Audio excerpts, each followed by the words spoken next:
All right. I think without further ado, I should go ahead and start by saying hello, everyone. Welcome back to Attack the Talk. I'm your host, AJ, and joining me, long-awaited return, is my good friend and our co-host. Say your name for us. Hi, guys. I'm Zach. Yes, we know this is Zach, and Zach, we have missed you, my friend. Good to be back. Welcome back, and Zach, just for old good old time's sakes, I'm gonna ask you. Oh, buddy, old pal. Zach, man, how are you feeling, my friend? Oh shit. First one in a minute. Let me. Sorry, I needed all this cold water because I'm fired up. Yeah. Boom boom. Marco. Hi, Marco. What's up? Hey, buddy. See, Marco probably took his nap early, which is good because Marco missed the pod last week. I needed a nap earlier today too, so. But Marco, glad you're here. Cannot bash. Oh, Marco, thank you. Appreciate it. I know, it looks good. Yeah. Laker for life. Let's go. Yep.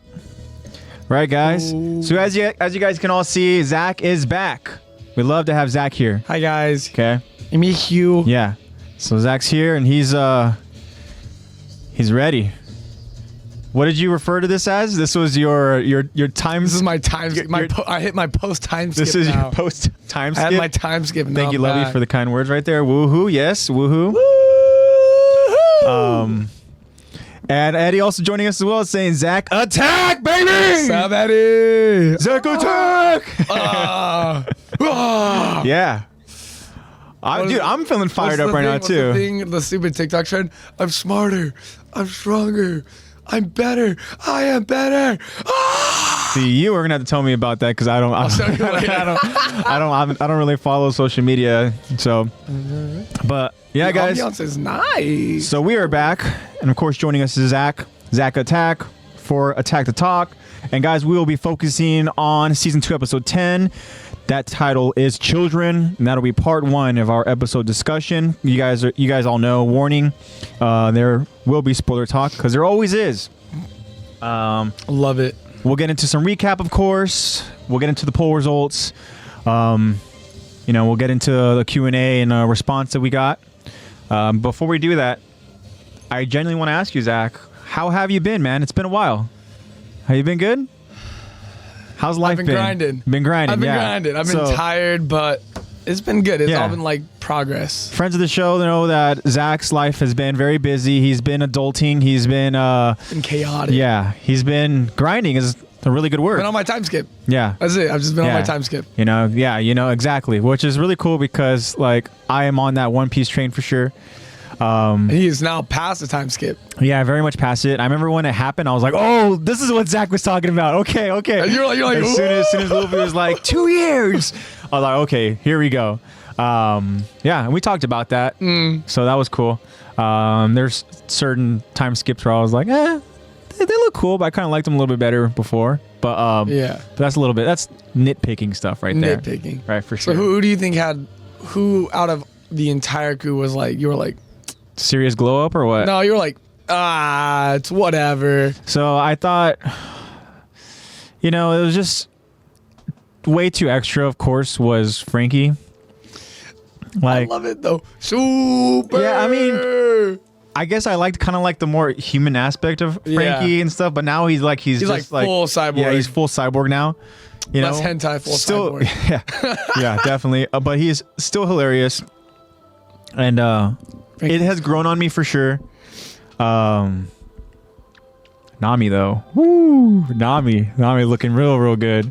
Did you get hot here all of a sudden? Yeah. Someone said mommy. I mean Nami. Yeah, and then nosebleed. Oh, Sanji. Dude, just wait. That's awesome, man. That's awesome. That seems like it's something between both of you guys. So Zach, can you please read that? Appreciate you, Eddie. Eddie says, Zach, you've been such a down to earth person every time we talk. That's awesome, I appreciate you, Eddie. You've been down to earth as well. Dude, we all know friend of the show Eddie, who joins us as often as he possibly can, pretty much every episode. Eddie, we love you, man, and I want you to know that you are a great person too, man. Every interaction we've had with you, we've had during the podcast when we stream, has been amazing, man. Yeah, we could tell that you're definitely a genuine guy. We could 100%. Tell that you know, you obviously are very creative, and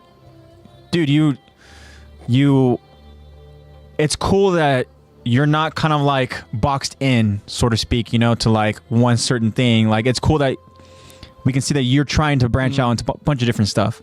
You know, you seem very creative with that sense, you know, with whether it be creating like videos and stuff. I know you've been doing with YouTube, as well as, you know, your art, which we've plugged before. And we're going to do again, of course, at the end of this episode. But Chinese videos are fire. But that is cool, you know, that message there. So, Eddie, appreciate you, man.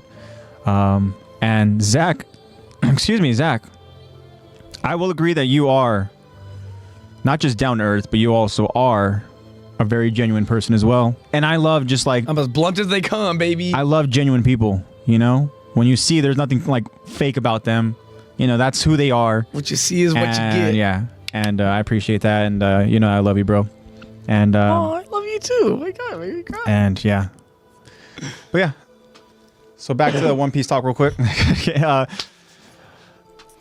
I've mentioned Robin. Frankie? I've mentioned Robin before, and Robin, she's obviously beautiful. The most attractive out of all the Straw Hats. Yeah, but We can agree. I didn't like her hair at first because she let it just go long and stuff, you know. You like short-haired Robin? She didn't have the bangs anymore and stuff, and so I had to bring the bangs in honor of, you know, old Robin. Yeah, old Robin. OG Robin. What was her number? Or what was her? She wasn't Wednesday, was she? What Crocodile called her? I don't know. Can't recall. You know what I'm talking about, though, right? No. Back in Alabasta, because when she was with Crocodile, she was like Miss Wednesday. Oh, that sounds familiar. I think you might be right. Yeah. Back in like. But that was so long ago. I feel like. That was. Dude. It was like crazy. what, 500 episodes? Yeah, for you? yeah, for sure. But I mean, I think the best glow up, dude, was my guy Usopp.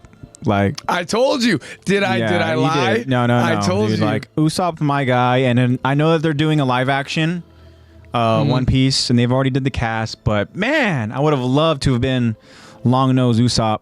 Oh, That would have been amazing. a little update on Usopp for you from Oda. So Oda, the creator himself, said Usopp will always be the weakest Straw Hat. Yeah, well, I mean, somebody's got to be the weakest one, you know? But he is that underdog, you know? Like, you want to root for him, but also, it's like, you know he's the weakest one. Yeah. Compared to all the others, like... That's true. Yeah. But Eddie's also chiming in saying that, you know, thanks, guys, so much. I truly appreciate it. It's just Attack on Titan is such a special place in my heart as I watched it while finishing school. And yeah, I mean, I think AOT has a special place in all of our hearts, which is why we have this podcast that we do every week. You know, and it's the same reason why even us way back when, before the time skip, when we were discussing about this whole, you know, idea. And yeah, so it's a special thing, and we're so grateful, Eddie, that you're able to join us in this awesome adventure that we do.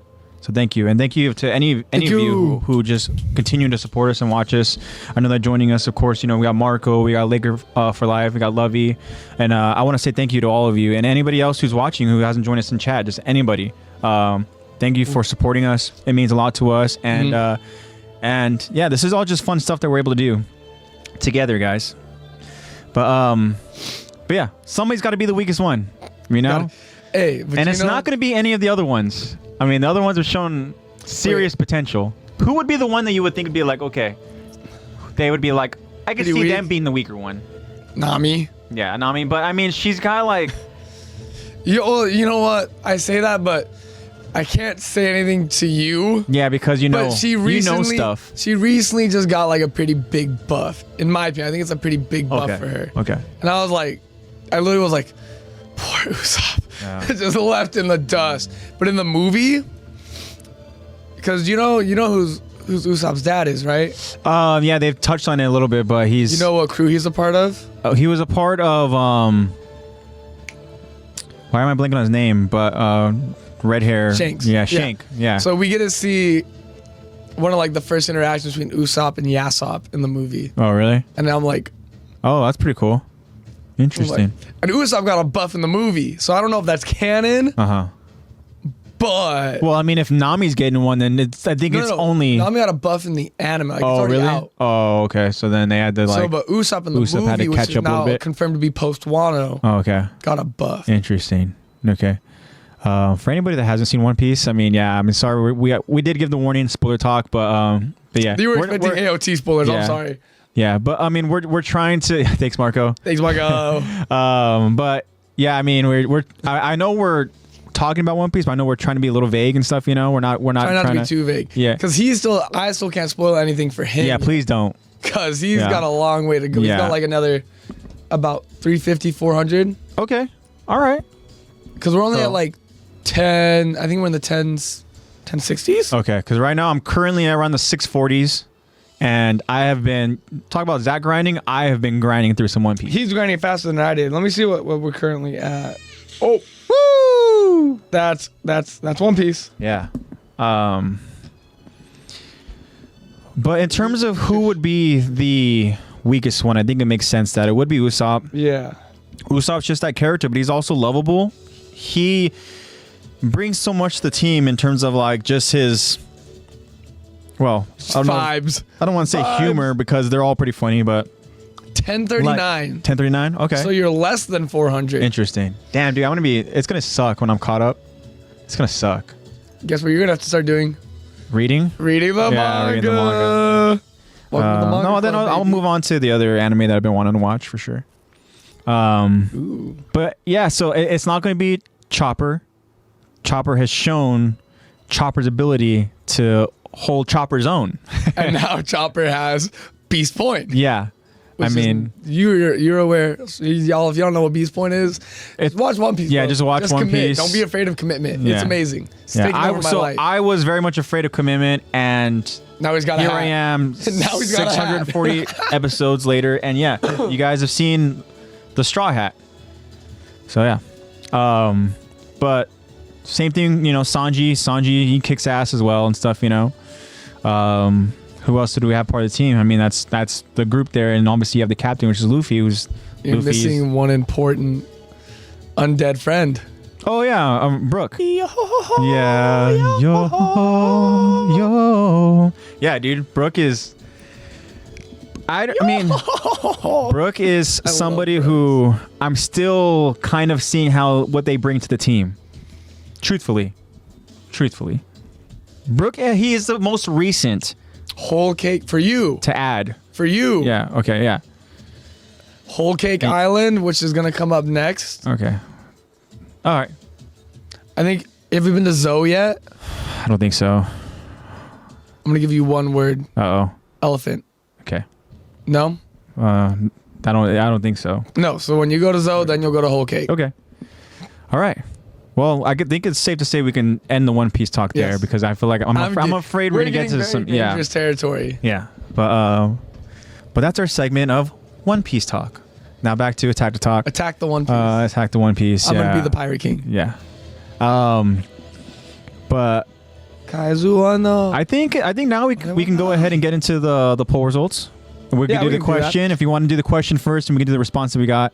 We can do the question. Okay, question first. And then also joining us here in chat, you know, Eddie, Marco, anyone else. You guys go ahead and chime in. Chime in. So, Zach, make sure you go ahead and say that question loud and proud. Question we got for last week was, do you sympathize with Reiner and his split personality war? Yeah. I'm just going to call it PTSD. Mm-hmm. Yeah, that's so we got one response so far. From a name that I have not said in a long time. Yeah. Our boy B. Dennis, friend of the show. B. Dennis says, honestly, despite everything, yes, it's very sad to see the guy go back and forth. Dude tried to end it all. Yeah. In a later season. Yeah. Hashtag let Reiner rest. Hashtag will Rhino rest. Hashtag let Reiner rest. Let him rest. Okay. Yes. Marco is chiming in as well and saying, yes, you guys know how much I love Reiner. Yeah, and then we also know that Isayama isn't that the creator of AOT. That is, you know, his favorite character is Reiner, right? There's so much layers to him. I think I've told you about why I love. This is gonna segue in, I swear. But why I love Hunter x Hunter so much. Have I told you? Remind me. So it's the psychology that goes down between like Gon and Killua, their personalities. Like I'm big on the psychology thing, and I feel like Reiner's got the most like psychological trauma to unpack in terms of AOT. So that's why he's like, he's up there for me too. That's why there's so many layers, you know, like so many layers that are just stacked on top of the real Reiner and stuff. And even then, you don't know, like, really who the real Reiner is, because we've seen different versions of Reiner, which you know it's gonna that can be a little bit of a segue into what the poll question is gonna be for those of you guys who don't know. But let's kind of talk about the response a little bit from B Dennis. Yeah, and then we can even talk about with Marco as well. But B Dennis is saying that, of course, you know, I think it's safe to say that anybody who has seen and watched, let's say, the entirety and are caught up with the anime, how can you not sympathize with that character, seeing where he's at now, you know? Yeah. Like, it's easy to, like, get to a point where you hate him because of the whole reveal and stuff, right? Yeah. And you're just like, oh, you know, whatever. And then you see, like, the turmoil that he's dealing with in his mind and stuff, you know? And it kind of like... You see how much he fights with himself, and he like has the regret, but then he's like, I had to do it, but I still regret it. Yeah, but he's also trying to like... and then... I'm trying to think of what the correct word to say. I'm blanking on the word, but like Eren calls him out on him sulking in his own like BS stuff, where it's like Eren tells him like little pity party, like why are you feeling bad? Like, do you not know the impact that you had? Do you not realize the damage that you've done? Do you not like pretty much you have ruined my life type thing, right? Then why are you like sulking in the mess you created, right? And then it's like one of those things from like with Reiner, like, bro, like he was acting as this character for so long, you know, 5 years pretty much, right? And that's a long time to play a character, right? It's a lot. But then it's like, I almost One Piece segued again. I almost One Piece segued. I'm like, hold up, pause. Okay, go back. But it's like, make up your mind, dude. You just had the reveal. Be the freaking warrior that you're supposed to be, not the soldier that like, oh man, you know, like, you know, he goes back, and we talked about that last episode where Bertold literally needs to like, what the hell are you talking about? Yeah, like, you're a warrior, you know, and that kind of triggers like, him to where he back to reality, baby. Let's go. He recalls, you know, what he did to not friend of the show Marco, but what he did to, you know, Marco. Yeah. And what on the show, Marco? Yeah, and it's, I don't know, it's one of those things where you realize what it really, the toll that it has on, and the impact that it has on Reiner as we get to like season 4, you know? Yeah. And I think that's when you really do sympathize, seeing with, like B Dennis said, the guy literally tried to end it all. Yeah. You know? No, seriously. Dude was ready to like just say, okay, I'm done. Tap out. Yeah. Finish what we started. Let's go. I'm done. End it. End the cycle. And even in the moment when, you know, like, you know, Eren returns and he beats the shit out of Reiner pretty much, right? Pummels him to a poop. Where, you know, well, not even that moment. It's during when Eren arrives to Marley, and when Eren literally just transforms and causes that kind of like moment of like, this is my time to fuck up your life. Did to me. Yeah. You know? Payback. And then he, like, Reiner has given up. You know, to the point when like he's out of commission for a while the others are still, you know, they're trying to battle for their hometown of Marley, right? Which we know in this moment in the episode where we're at currently with our breakdown. Came into Marley and said, Uno reverse. Reverse. Yes, exactly. But so where we're at currently in our breakdown is where Reiner is trying to get back to his hometown. Yeah. Right? With the coordinate, which is Eren, with Ymir, stuff, right? But he makes his way back, and he is given up when Eren shows up. And then it's one of those things when you have Gabi and, you know, Falco, they're calling out, screaming out to, you know, to Reiner to be their savior. And what does Reiner say? Pretty much like, shut up. He's like, shut up. I don't want to hear just it. Let me die. Just let me rest. Yeah. And it's hashtag let Reiner rest. Let Reiner rest. Yes. Let this man take a break. But I know that Marco too. Marco, friend of the show, has talked about Reina as that character. And I don't know if you want to go ahead and elaborate, Marco, if you can, please, in chat, and tell us why you love Reina so much. But I mean, Reina is a troubled character, and it could be maybe Marco is in the same boat as you, where it's like the psychological aspect of it, you know, and I don't know. Reina is a cool character, though. I will say. Yeah, there's very in depth. He's one of those characters, honestly, where I would love, like, I want redemption for him, but redemption in a way where it's like he realizes he was doing things a certain way because he pretty much was brainwashed, right? I mean, when you think about it too, like, this is part of the reason too. Like, he's like, he was a kid. Yeah. He was literally a child when he showed up to Parody. Yeah. And like, he was just like, and it makes sense too as to why like there's so much layered, because he started playing that role from such a young age where it's like, well, half of his childhood was spent being a warrior and half of his childhood was spent being just a survivor. Yeah. And now it's like, which one am I? Am I the warrior or am I the survivor? Like, yeah, and then one thing we talked about as well as last episode was that Marco's spitting. Yeah, Marco's saying that because he's a struggler. Yeah, and also Eddie too. He mentioned that I sent Zach such a cool Halloween costume. Ryan Amber told really. See it? Yeah, pull it up if you can. But I do want to say is that one thing we kind of didn't talk about with Reina is, if I can remember my point, is that talk about them being kids. Like they had already experienced so much as kids, right? Yeah. Like the training that they went through. When we talked about Reina wasn't even supposed to make it to the island of Parody because he wasn't supposed to be a Titan warrior. It's because Marcel kind of pulled the strings to go and prevent his brother Porco from becoming a Titan. Yeah. Right? And then there's also the fact too, if I remember correctly, that Reina isn't full Marleyan. Right? He's kind of an outsider because I think like his mother is Eldian. And then there's that weird, like, uncomfortable divide between Eldians and Marleyans, right? Yeah. And I think that, if I remember correctly, not like a pure blood. Yeah, and then so that's what kind of already had him on the outside, right? But I mean, he did work his ass off, I will say, because he wanted to make his family proud, right? Yeah. And be a Marleyan warrior, but he just wasn't cut out for it. But then talk about the shit that he went through and he saw, and it's not just him, it's the other, kids that arrived on the island of Parody. Literally children. Is they saw who was the leader, right? Marcel, like, sacrificed himself to save Reina. And I think at that point, that's when the switch was flipped and he then tried to embody that soldier, right? Yeah, that's when everything changed. He's like, oh, this is what it means. Yeah. Like, this is like the whole point of what I'm doing is because Annie sacrifice wanted to just like pretty much, all right, that's it, let's go back to Marley. And then that soldier mentality of just like, no, we keep pushing forward, we go ahead and we follow through this mission, we do it for Marcel. And it's like, damn, like, okay, like whoever Rhino was before, whether it be the real Rhino, gone, and then 5 years later they have the reveal. And, he's still very much struggling with who he is as a person. Yeah.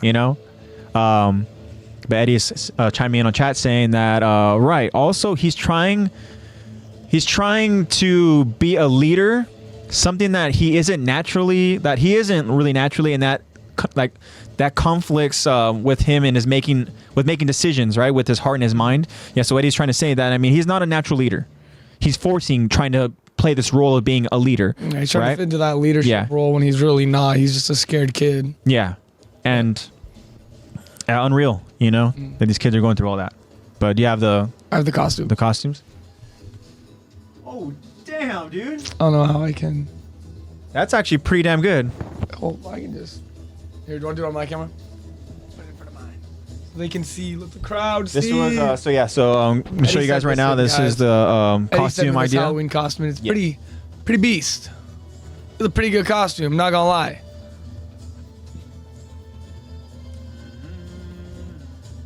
There we go. Birdie and Rhino. Oh, he faded. Thank you, sir. Now let's make sure that you are not going to be blurred the entire time. We're back. Looks so. I think so.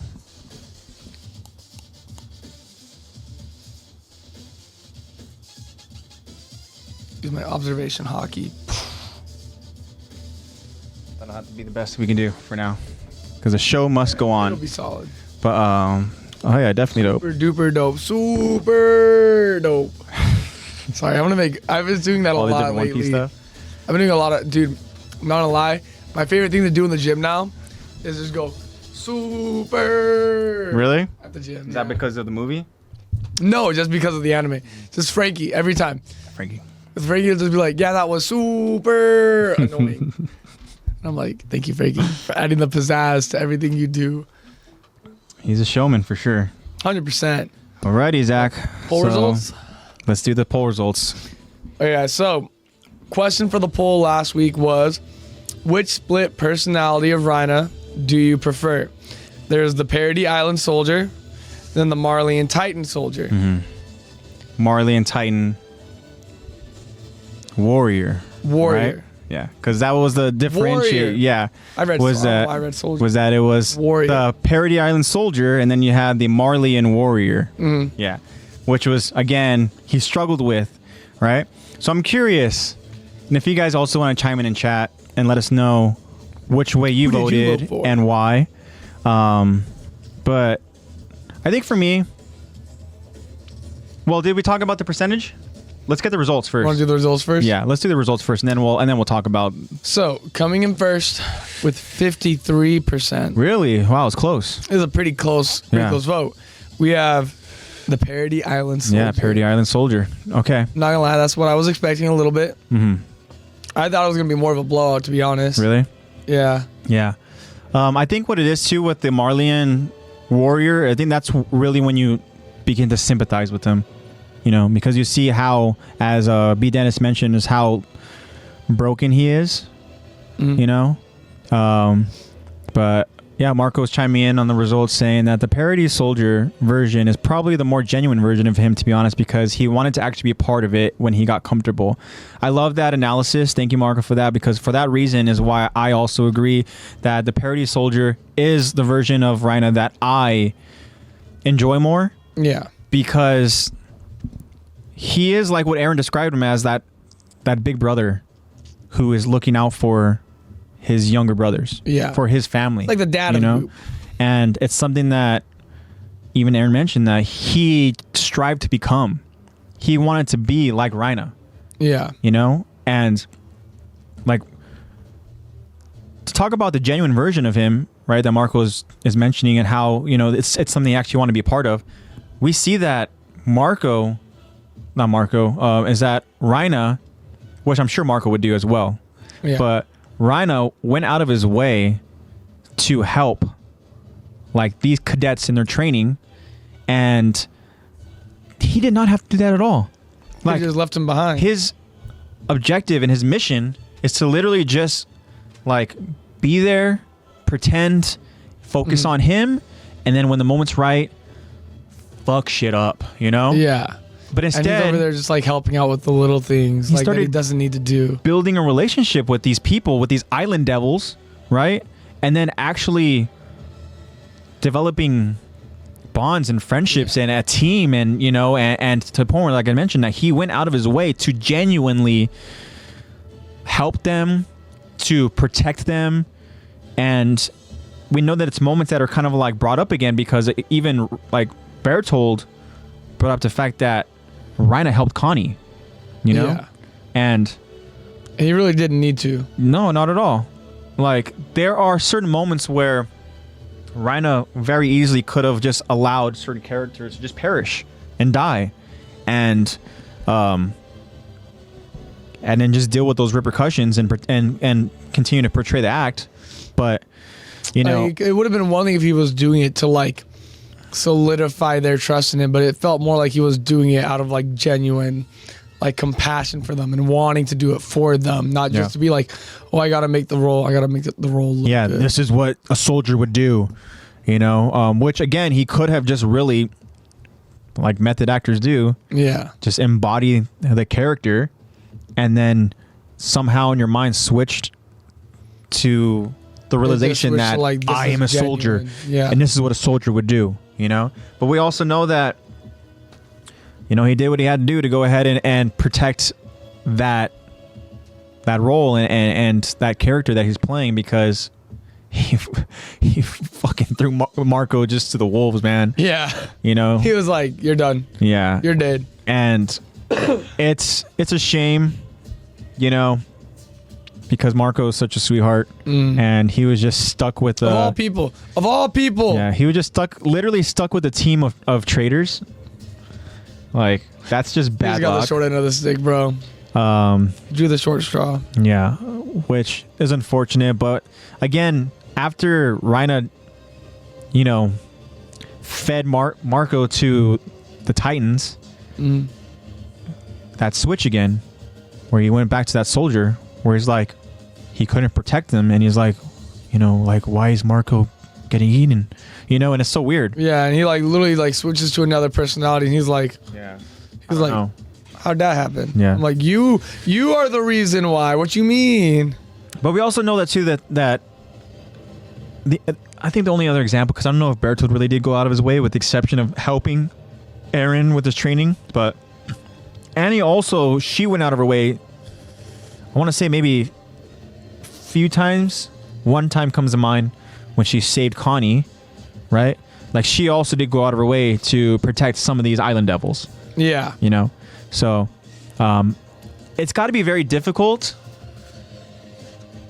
you know, having spent so much time with those people and realizing that these aren't devils. Yeah. You know? These are normal people that are struggling just like us. There's nothing different or evil about them. I know they're struggling because of me. You know? Yeah. I was like, I'm kind of making them struggle, but like, poor guy.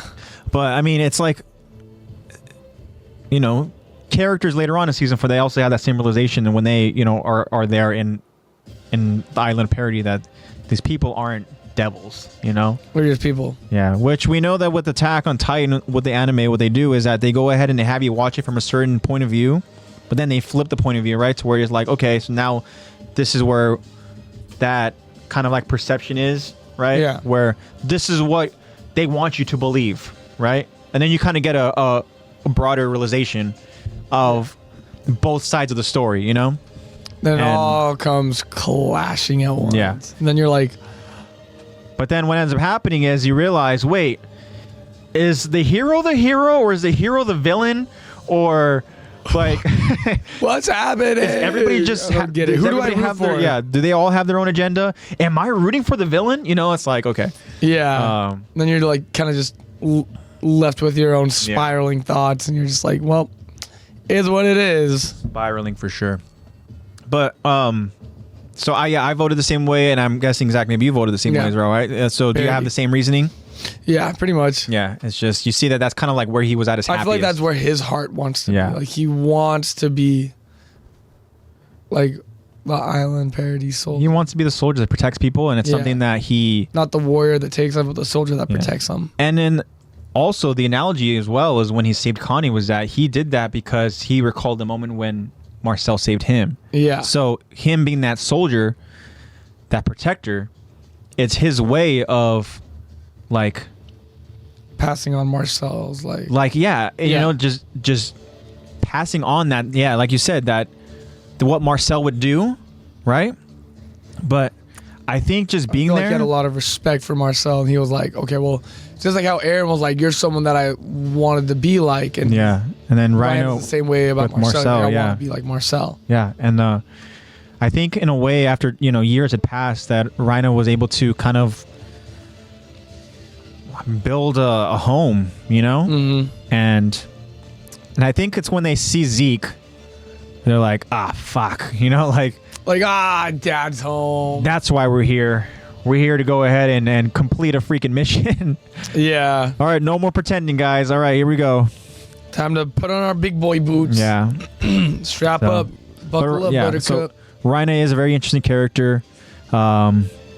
And there's a lot of interesting characters in AOT, which is why we love the anime so much. But yeah, so thank you guys so much for the results, for everybody that voted. We appreciate it. We appreciate you guys' feedback. You guys know that. And without further ado, shall we get into the episode? What do you think? Do it. All right. So we did some recap, and then we know that last week we covered the part where Raina is dealing with this split personality, and it's because he pretty much was like, he was talking about some weird stuff that was like, man, you know, like getting a promotion, you know? Mm-hmm. Like getting a promotion and stuff, you know? And he's like, I'm not talking about being like the captain rank or whatever, but hey, you know, like blah, blah, blah. And then Bertold literally is like, bro, like you're a warrior. And that's what the trigger word was. And then all of a sudden the realization, like, you're right and stuff. And then, so now he's in that warrior mindset, right? Ymir and Eren both have a ton of questions as they were literally, you know, kidnapped. Yeah. Like, why? What's going on? And all Raina is telling him is that he's taking them back to their hometown. And, you know, not saying anything more. Ymir talks about what's up with the freaking monkey. And then she, you know, tells Eren something about how Eren, like, pretty much hinting that they're not the real enemy, meaning Raina and Bertold, you know, because right now, of course, Eren's pissed that they are the traitors, you know, but so all that discussion is being had over into the forest of giant trees, but also the scouts are traveling to rescue Eren and Ymir. So what ends up happening is they realize, meaning Raina and Bertold, that the scouts are much closer than they anticipated. Yeah, they caught up pretty quick. And so that's where we're going to go ahead and continue on with this episode. But however, we're going to start the episode. So the episode, I will say that, again, I'll start off by saying this episode begins in the village of Ragako.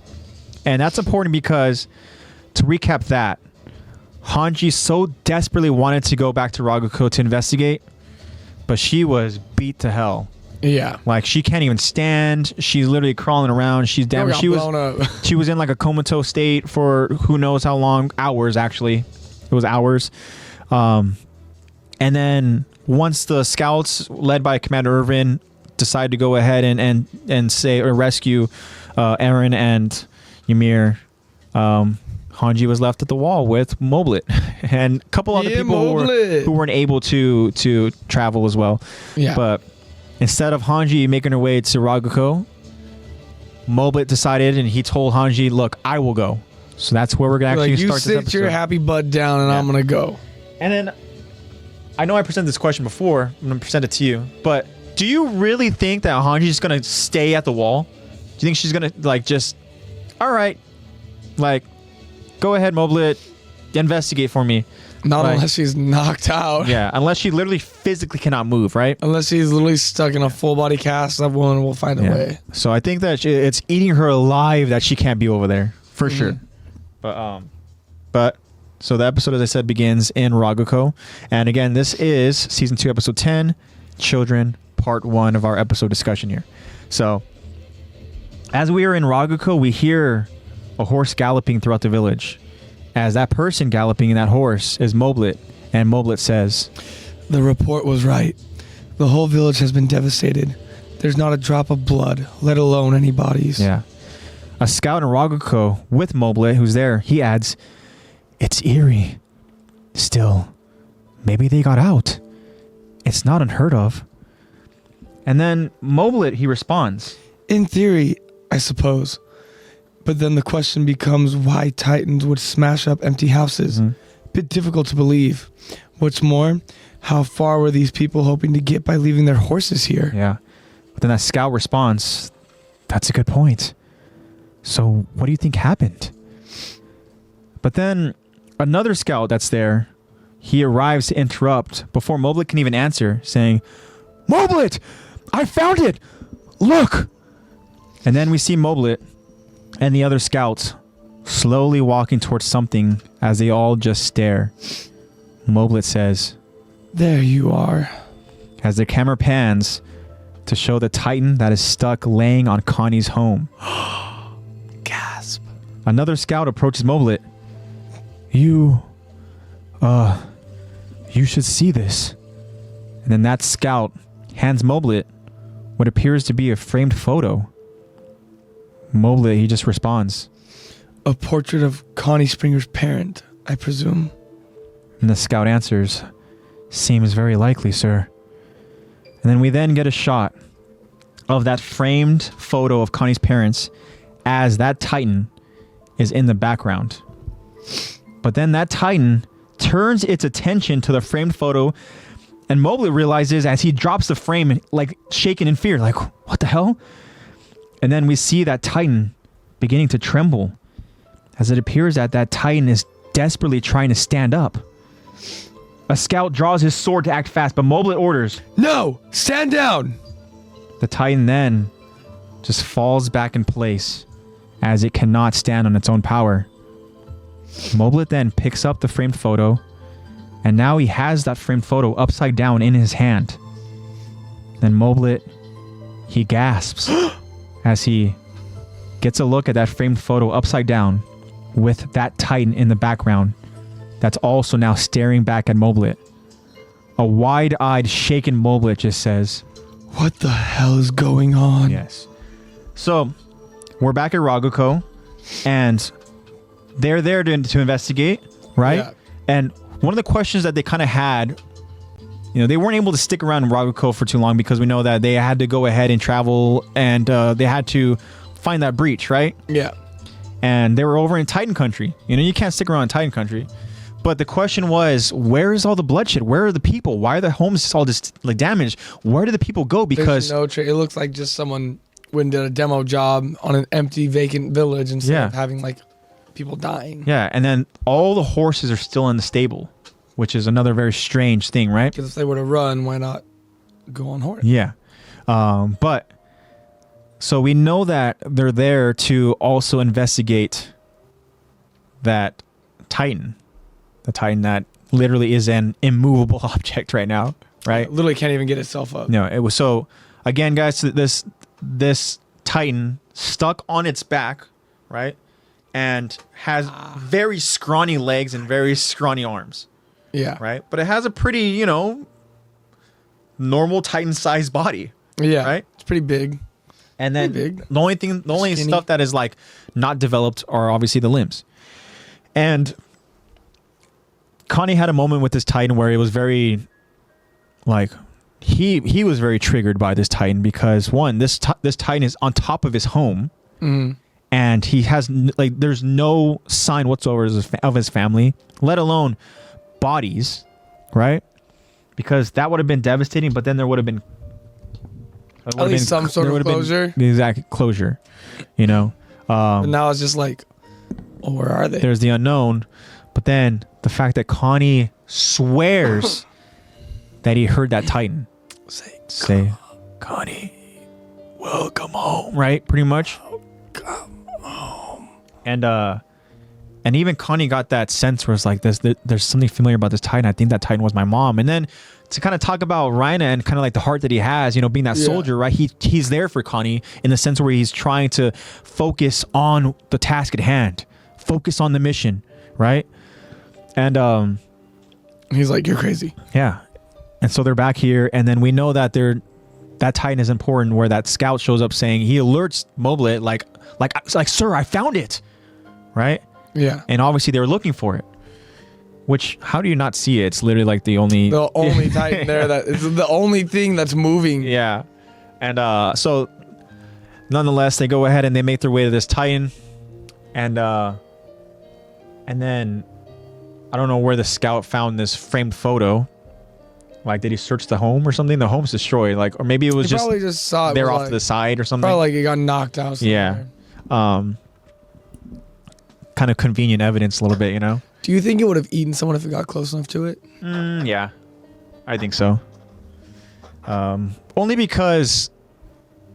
I don't think so. Again, spoiler territory. And this is a time lapse. This is serious time lapse, you know, when we know that when Connie goes back to try to feed... You were right. Right?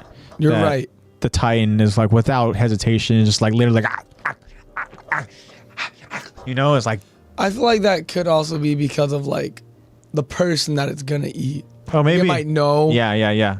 There's the fact that Connie's the one who's like. Yeah, and Connie has always been there to like maintain and be there for his mom. Yeah. Right. So in Titan form. If she's probably like, if he says go, I say ah. Yeah. So I feel like it was just like a soldier like walking, because even though like there was no real reaction from the Titan until they grabbed the family portrait. Yeah. So that's the only time we've ever seen the Titan like have a reaction besides Connie or besides Connie being there, exactly. And there's obviously some sort of form of intelligence, right? There's some form of like of a consciousness. Yeah, like right? a pre-existing. It's a trapped person, and they're alert almost of what's happening to a certain point, you know? I mean, even the fact that like, I don't know if this counts, but like Ymir being able to kind of like recollect what happened. Yeah. Like maybe if a person's like trapped in the Titan body, they can like somewhat recollect like what's going on. Maybe there's just layers of it, you know, with Titans and stuff, and their kind of ability and how much they can really kind of recall, because we know that there's like obviously the dumber Titans, right? But then they're like the abnormal ones. But then there's like seem to be the in between ones, you know, where they're kind of caught in the middle. Like they're pretty smart, but they're also like still doing normal stuff. So maybe you just never know. But in terms of that question, maybe that is a question where there's, you know, there's no clear cut kind of answer, because there's still so much unknown. Yeah. There's still so much unknown, you know, in terms of what this Titan is and stuff. But nonetheless, there's that framed photo, and with the Titan in the background, and there's that similarities. You know what? I would argue yes, because Aaron remembers they all remember like how they became the Titan warrior. They're like, oh, I remember like eating this person. Yeah. So I feel like there's a sense where like once they come back to him and they like recollect. The thing is though, it's the characters that you mentioned, Ymir and Eren, are people that ate Titan warriors, you know? No, that's what I'm saying. Like, I mean, there's no other really way to like anyone who has to go from Titan back to human has to become a Titan. Oh, warrior. So your thing is, say Connie went through with that, right? Feeding that person, and you know, somehow Connie's mom, like she'd be able to recollect. She'd be able to. Okay, yeah. Like that's like the only way to really. The only way, From what I'm aware of, that's like the only really way to just come back at this point in time. Yeah. So like I feel like that would make sense. Yeah, I think that does make sense. Yeah. So. Like even like Rhina, they all like remember at least how, or even Zeke, like remember like how they became a Titan warrior. Yeah. So like at that point, if I'm like, oh, well, if they remember eating the Titan warrior that they ate to become a Titan warrior, then why wouldn't every Titan have some sort of recollection in like their old human form? And how shitty has that got to be? You know? Imagine eating your mom. Imagine eating your own son. Like just being like, no, you're so tasty, no, and then regurgitating him because you don't digest him. Yeah. I think we can revisit this question, because when we get to our final thoughts here, we're gonna have a little bit of clarity in terms of how long Ymir was a Titan. Yeah. So we can go ahead and kind of go back to that question. But yeah, it's got to be terrible. But yeah. So the framed photo, there are similar appearance types, traits and all that, and the fact that Titan similar phenotype is showing biological. Is showing a significant response to that framed photo is what kind of spooks, you know, Moblin and the others, right? Yeah. They're like, what the hell? Yeah. Why she look alike? But then, you know, seeing that framed photo upside down, which Moblin, when he picks it up, he's like, whoa. And he sees, again, even upside down, it's like perfect. You're like, perfect. You know, he has that question, like, what the hell is going on here? You know? And that's what a lot of people are trying to find out, because one, there was no breach in Wall Rose. You know, like they didn't find one, but still somehow Titans were able to go ahead and infiltrate inside the walls. It's very strange, right? But then even the thought and like the theory now, like that, I'm guessing they're gonna have because of this. Yeah. Is people are transforming into Titans, which begs the next question: How? Exactly. Exactly. Yeah. So. Jinx, show me a soda. Yeah. Dr. Pepper. I got you after the episode. Let's go, Dr. Pepper. Yeah, if you really want Dr. Pepper, I get you one after. Have you seen the video of the old lady who drinks 3 Dr. Peppers a day and she's living to be 106? Really? I'm going to pull it up for you later. Oh, damn, dude. There's something about all those flavors, I guess. She says she's the coldest mother trucker on the planet. She goes, all my doctors told me that this would kill me if I drank 3 a day.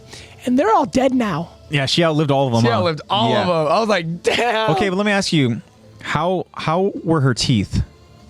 Seemed fine. Probably have dentures. She's 106. 106, yeah. It's definitely got the dentures. Like anyone would have dentures at 106. Yeah. At that point, the teeth are already all old and aged out and stuff and rotted and all that. That's true. She's still drinking her 3 Dr. Peppers a day. The lack of teeth's not going to prevent her. The dentures. Dr. Pepper keeps a heart pump. Yeah. A Dr. Pepper a day keeps the disease away. Yeah. Doctor a day. So you heard it here, guys. Dr. Pepper, drink 1 a day. You're going to live to be at least 90 if you have 1 a day. Well, if that's 3 a day, right? I want to know how far she'll go. She beat the queen, bro. Yeah, she did. The queen probably had her fair share of Dr. Pepper, I think. Like she was a tea and crumpet kind of girl. Definitely. Well, Eddie now is chiming in to talk about the episode here, but saying that that scene does hit pretty hard after knowing how Connie's mom turned into a Titan. Yes, it does. Yeah. And it's pretty fucked up. Painful. You know, that you can just be an innocent bystander. And then just boom. And then because there's something in the DNA, right? That I think it has to do with being like Eldian, right? Mm-hmm. And then like there's something in your DNA that will cause you to become a Titan. Boom. Yeah. And all it takes is for a giant monkey who has the ability. Just literally just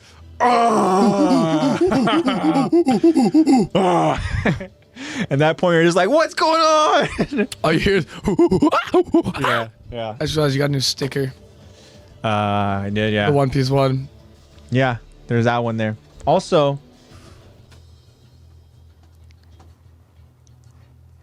got a new tattoo.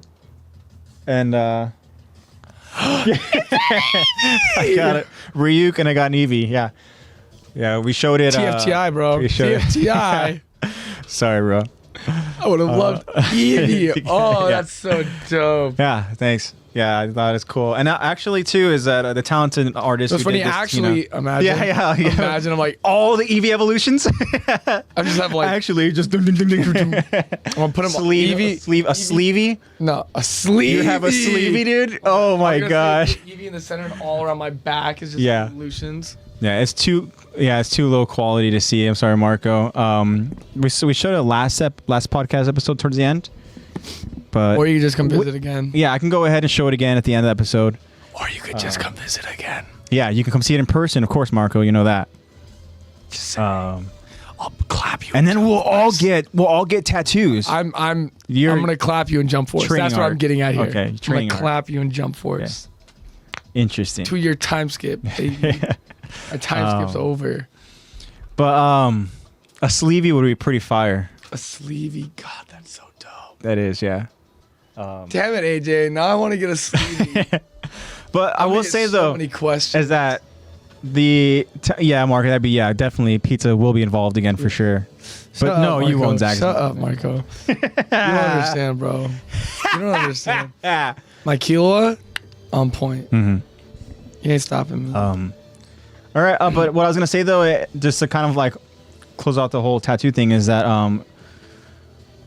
my talented artist Tina over at Tip Top, which you're familiar with. Yes, sir. Tina literally switched up the picture of Eevee, which I like this one better because I gave a reference photo and it was kind of like an Eevee with staring, but it didn't really show emotion. It was like a wild Eevee caught, you know.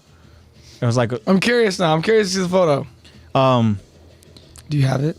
I think I do. The Eevee had a smirk. I will say that. I'm trying to think of which. But it wasn't as happy as this Eevee. And so when we got that Eevee, I'll send it to you. But this Eevee is much better, and there's much more detail, and I appreciate it. So Tina, thank you so much again. And same thing with Ryuk. Ryuk, she actually looked at the manga. Oh, okay, I see it. Yeah, so she looked at the manga, and then she realized that the proportion of this Ryuk doesn't match up. The reference photo that I had, Ryuk's, the jawline was much different, the hair was different. So I was like, oh, that's so cool that you caught that, because I would have had that freaking fake Ryuk on my arm. So Tina, thank you again for the attention to detail. Appreciate it. But yeah, this Eevee looks much happier. Huh? I'm gonna send it to you. Okay, let me ask you, if you were to get an Eevee, which Eevee? Yeah, which evolution would it be? Umbreon. Okay, that's a great choice too. But this is like nostalgia for me, because this makes me think about the OG, like, you know, Game Boy Advance games. Like I remember, like I'm talking. I know people who have gotten the sprites. The sprites. Like the in-game sprites. Are those? Wait, that's not a Pokemon. No, in-game, like an Eevee sprite. Like that's what they're called, the little image that show up on your Game Boy. Oh, like, that's what they're called, sprites? Oh, okay. Like that would be like legit nostalgia seeing that, right? But speaking of nostalgia, I gotta show you something in my car when I leave today. Okay, yeah, remember that. Air freshener. Okay, ooh, okay, very cool. Pretty cool. But yeah, so this is a cool little nostalgia tat where it kind of again brings you back to those good old days of when you had no care in the world other than just playing Game Boy Advance. I want to get that, like, kind of how like you have your kind of like how you have your overhaul.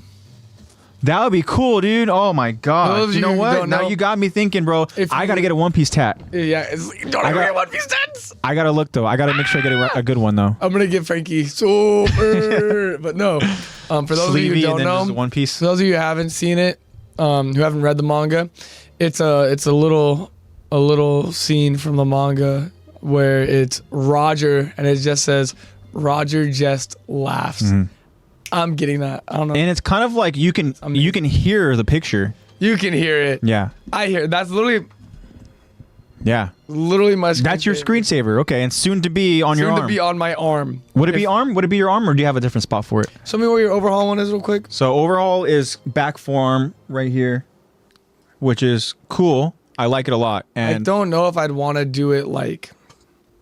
Well, my right is gonna be my sleeve arm. Okay. So like that's like I already have somewhat of an idea. I think that's gonna be just kind of like patchwork stuff. Yeah, I feel like this would be patchwork, and this is gonna be like a big one themed like an anime theme, like just sleeve, and this would be like patchwork. Okay. So I think I'm gonna put like Roger. Yeah. Like somewhere, either here, or I'd probably put him like. Ooh. That would be a cool spot, but that would also be like pretty brutal. I don't know. Depending on the size. I fell asleep during the other ones. Okay. Yeah. The one. That's true. Singular. Yeah. Soon to be more. That's true. But dude, you got to hit up Tina as soon as possible because she's booked, bro. I actually found a person. Oh, really? Through I don't think you've met my friend Tony yet. No, not yet. I've heard of Tony. If you look him up on IG, his name's Crybaby Hunter. I'll show you some of his work. It's solid. Really? It's like really solid work. So I was like, I'll show you after. Okay. Because if you want to go, we can go. I want to go talk to him because he did Tony recently, and Tony just got one. It looks really good. Really? So anime related? No, Tony's not an anime person. Okay. Sadly, I tried to convert him. He wouldn't join. No worries. One day. Yeah, one day. All right, but yeah. So I think it's time to kind of segue back to the story here. I know. Oh. Whoa. Did you hit the home thing? I didn't hit nothing. No, you got to go forward. I didn't hit nothing. Nope, that's Funimation. Just watch One Piece? Yeah. One Piece stream? Let's make sure we're still going live. Currently shows that we are an hour in, which is cool. Can we get much higher? So high. All right. You don't even know that meme, do you? I'm going to ruin One Piece for you. No, don't. Why would I want that? It's all scenes you've seen already. They're just... Still. If it's stuff that I've seen, but you still say I'm going to ruin One Piece for you, don't. Because it means that it's going to be something that I know of. You have very it's going to ruin memories with, yes. With the fact that it's like going to be like, it's... Yeah, I don't want that. For those of you who know the meme, the One Piece is real. If you have Twitter, you've seen it. Yeah. Or if you don't want One Piece ruined, then don't do it. It's funny. Okay. It's a funny ruined. All right. Well, continuing on with the episode now. Well, I guess we should do that, huh? Yeah, we should. All right. So we now return to the forest giant trees as we hear Rhina. And Rhina says, "It's your call. What's it gonna be?" And we then see that he is asking Ymir this question. Is it Krista's future or your own petty existence? However, Eren interrupts to ask Ymir, "Hey, talk. Who's the real enemy here? Tell me!" And then Ymir just stares for a moment. She stares at Eren. And then she just sighs, says, "Couldn't say." And then we see Eren growing frustrated, but then Rhina, he continues. All right then. Sorry, Eren. But then we hear a distant gunshot in the background as both Rhina and Bertold appear to be alarmed. They both look in the direction of the gunshot as they both see green flare smoke nearby. Rhina reacts. You're kidding. Then we see Bertold thinking to himself, the scouts are here? Already? Then Rhina, he turns around as he prepares to make a move. Son of a bitch. Now Bertold asks Rhina, talk to me, Rhina. What are you right now? But then Rhina looks Bertold in the eyes as he answers, a warrior. Calm down. Mm-hmm. And then he's just making sure.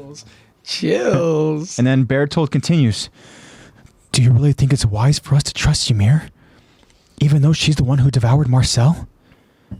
And then Rhina, and then hope you're ready for this, Zach, because this is a long answer. And then Rhina, he answers as he looks at Ymir. Sure. Don't you see? We have a handle on her motives. When she turned human again, odds are she was just wandered around aimlessly, only giving a damn about herself. But then Krista came into the picture. That's the kind of girl that can change your whole world. Mm-hmm. We need her. And not just because she's cute. Yeah. The people she comes from are an important family within the church. Plus, suppose Eren is not the coordinate, our job wouldn't be over. If it comes to that, having Krista around will make the search a lot easier. Yes. And then Rhina and Bertold, they both hear more nearby flare shots as Bertold just simply says, they're close. Eren observing both Rhina and Bertold, Eren says to himself, what are they talking about? They still plan on clearing out before sundown or not? And then we return to Bertold as he tells Rhina, please, let's just be done. The next time we come, we'll take all three. Annie, Krista, and that. It'll be clean and simple. Then we won't have to come here anymore. Then Rhina agrees. Right. And we'll have completed our damn mission. Just do me a favor, huh? Once we're home, try telling Annie how you really feel. And then Bertold immediately, he just gets embarrassed, has to respond, what's that supposed to mean? And then Rhina tells him, come on. I've seen the way you stare at her. And then Bertold disagrees. I don't stare. But then Rhina, he continues. Bertold, please. Life's short enough as it is. Just go for it. Besides, you're both killers, so she understands where your head is. Mm-hmm. And then Rhina, he then just jumps off the tree branch as he uses his ODM gear to get close to Eren. Eren asks Rhina, what are you two doing now? I thought we were waiting till dark. And then Rhina tells Eren, there's been a slight change of plans. I'm going to ask you nicely not to try to put up a fight. And Eren, he just stares as he thinks about how to handle the situation. But now Eren tells Rhina, easy. There's no need for us to get all violent. It's not like I can resist in this condition. I mean, take a look at me. Just calm down, okay? And then Eren, he takes a few steps away from Rhina. But then Eren charges Rhina as it appears that Eren, he elbows Rhina right in the face. Rhina, he drops to his back as Eren gets full mount and begins raining elbows on Rhina as he yells repeatedly, die, die, die, die, die, you evil. But then Rhina, he's able to kick Eren off of him, sending Eren flying backwards. Rhina then grabs a hold of Eren's back as he has him now in a rear naked choke. Eren, he yells at Rhina, bastard, I'll kill you. I'll rip you apart. But then we now move to Ymir and Bertold as Ymir asks him, explain to me why we're leaving early. And then Bertold answers, Ymir, when you changed back into a human, do you have any memory of the person you ate? Ymir, she pauses as she thinks about it. No, not really. We're talking about something that happened 5 years ago. But the way you're asking, I'm guessing it was someone you knew. And then they both just stare at each other as Bertold just remains silent. Ymir continues. I see. Then I'm, sorry for not remembering. And then we quickly see Reina and Eren wrestling in the background as Eren, he tries repeatedly biting his nub. He's just... He's having a spaz attack. And then Bertold now tells Ymir, hey, it's not your fault that you don't. It was the same for Reina and me. Eren doesn't remember either. As we now see Eren, he's slowly getting put to sleep. Ymir now asks, is that how it works? You hold that against me? And then Bertold responds, I don't think so. I mean, I don't know. Suppose I have to believe you didn't want to eat anyone. How long were you wandering outside the walls? And then Ymir answers, oh, about 60 years. Hell on earth. Every day was like waking up into a nightmare. And then the scene itself fades to black as Eren begins to lose consciousness. All right. Let's unpack this kind of moment, because the scouts are here. They're close, right? And I'm biting the nubs. Sorry, that scene always gets me. Yeah. Like, oh, he's trying. Yeah, and it literally, like, Reina has his back. He has, like, the chokehold in, and it's just desperation of just trying to repeatedly bite your nub. Just, Transform, damn right you. before the brink of just, like, getting put to sleep. It's like, oh, shoot. Then he's just sucking on his non-existent thumb. Yeah. But here, so the scouts, they're close, and I like this moment where Bertold, he's kind of like Reina, like, what are you? And then Bertold's like, calm down, I'm a warrior, you know? Because we know that Bertold he's seen Reina, and that, like, flip that personality, flip that switch. So he needs warrior Reina right now. He's like, bro, I need you, and he's like, chill, bro. Yeah. He's like, relax. I'm cool, bro. Yeah. Chill. Hey, just relax, okay? And then I'm freaking out so much. Understandably so, Bertold asks pretty much, can we trust Ymir? Can we trust her to go along with this plan? Mm-hmm. Right? And I like Reina's response, because he's like, look, just look at her. Like, she is a selfish person. She can care less about anybody else. But then a little person walked into her life. Just a tiny cute kid. That person is Krista. And a tiny cutie patootie. He says, you know, she's the type of person that you would change your life for her, you know? And Reina's like, I have two personalities because of Krista. I love Krista. I just want to be with Krista. Dude, he would still be an island soldier if it meant like being with Krista. He'd be like getting wiped up by Krista. He'd be like giving the bird to Marley. He'd be like, sorry. Yeah. Down to boo thing. Fuck you, Marley. That's right. I'm out, man. I'm out of here. I'm an island devil. Baddie. They'd be like, Reina, what do you, dude? Have you seen her? Look at how cute she is, bro. You can't say no to that, man. I'm still technical alive. difficulties. But damn, the kind of type of things that Krista does to me. Oh my gosh. Woo. She's so shy. But yeah, and then so she's that so is kawaii now desu, bro. That is now that's Ymir's motive now. It's just Krista. Is Krista, and they know that they can ironic. use that. Yeah, very ironic. But they know that they can use that against her. But also, Reina understands that there's more to Krista than just a cute face. Than just being a tiny. She comes from a family that is important in the church. Yeah. You know, from that, I don't know if he's aware of really how serious the bloodlines are. Yeah. Right? But he knows that, look, we can use her. More to her than meets the eye. Yeah. And then another interesting thing too, is that Reina mentions that, like, if Eren's not the coordinate, we can use Krista to go ahead and find the coordinate, you know? Yeah. And obviously that's the objective is to capture the coordinate, which they believe is Eren, right? Yeah. But nonetheless, Krista is now just a pawn in their game of chess here. Marley and chess. And the game of what's it called? Yeah, Pinochle. Pinochle. Yeah, the game of Pinochle. It all comes full circle, baby. And that's the way they're gonna be able to control. I say that word loosely. Control Ymir, because she's hesitantly going along with this only for the fact that Krista is going to be going back to Marley with her. Yeah. Right. Which they're just gonna kill her, and then Reina's just gonna have Krista to himself. Right. Yeah. Mine. Reina's a pedo, bro. Krista's a child. He's like, yum.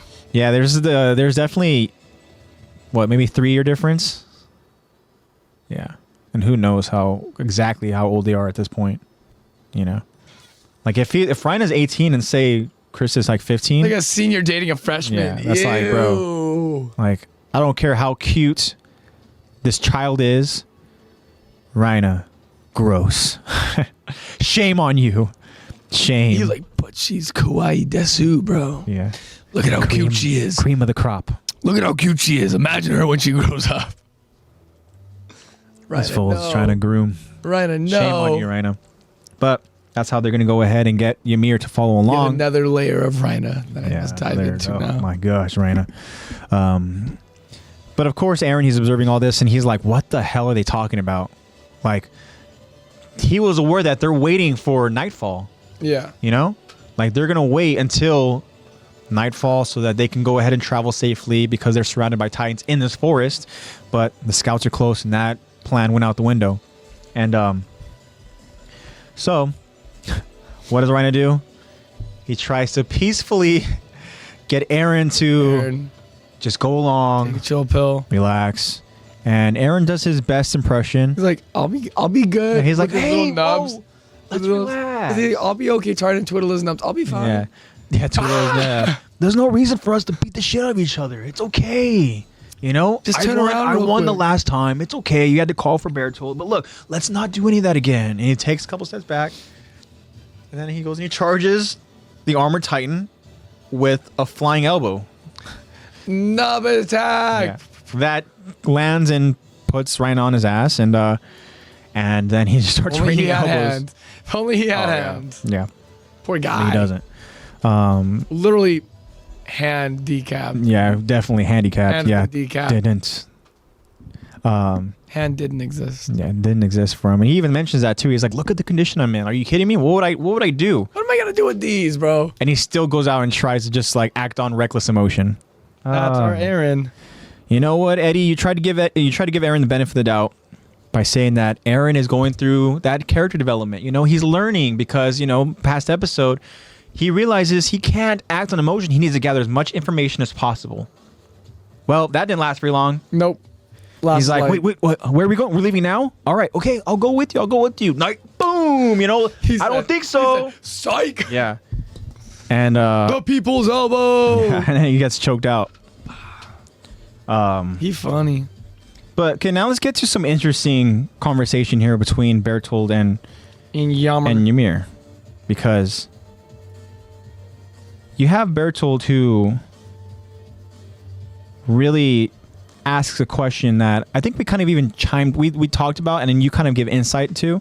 Mm-hmm. Was he asked Ymir, like, do you have any memories of the person that you ate?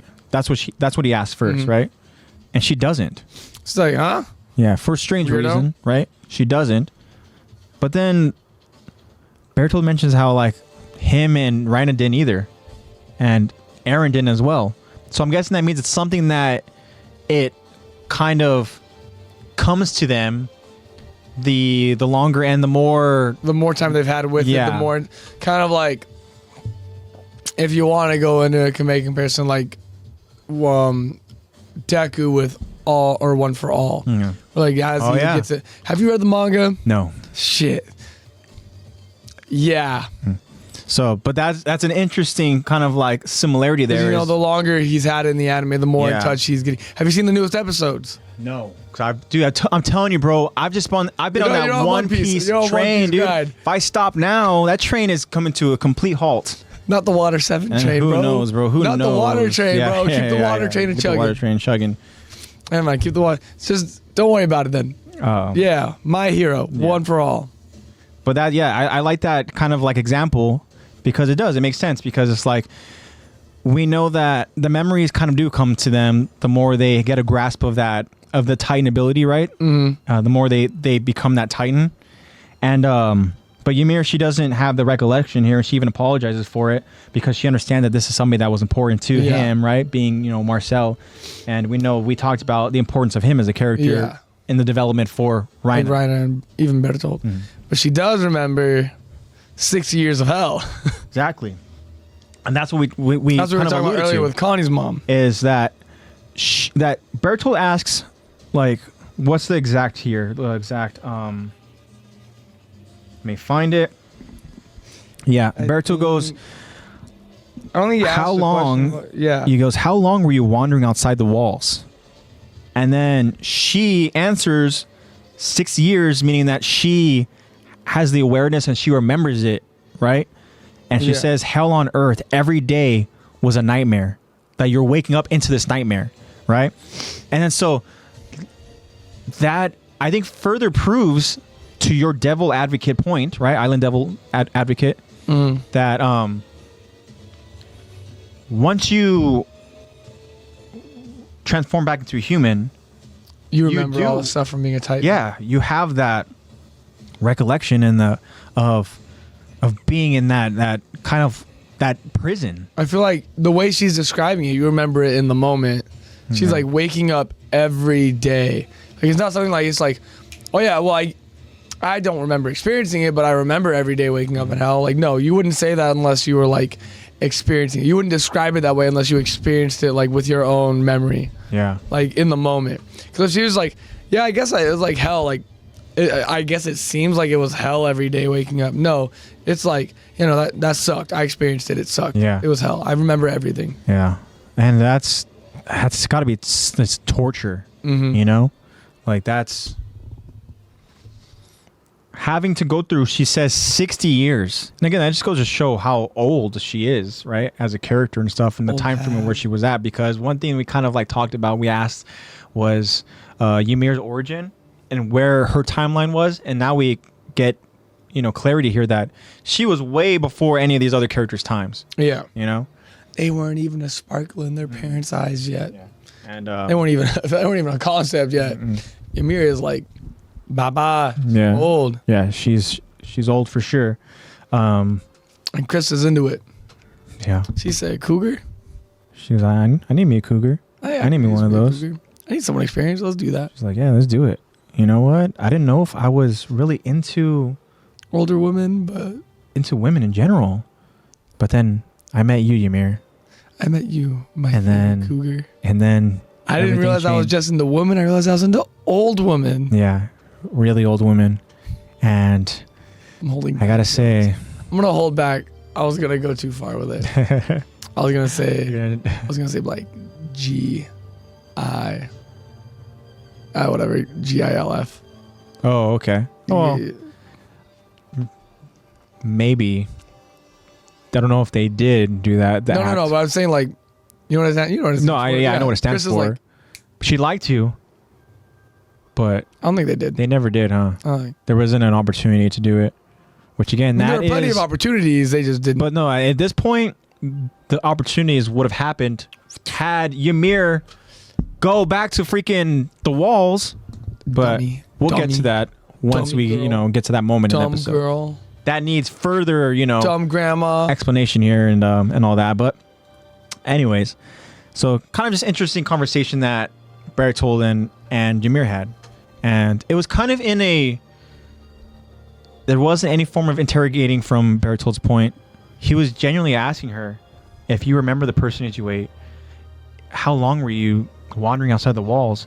Bertolt, again, he was genuinely asking questions. Like, he doesn't have that kind of like, that bad cop vibe to him and stuff, like, if anything, he's going to be the good cop that tries to, you're like, hey, look, it's okay. Just answer these questions for me. Yeah. You know, like, we'll figure out and all that, right?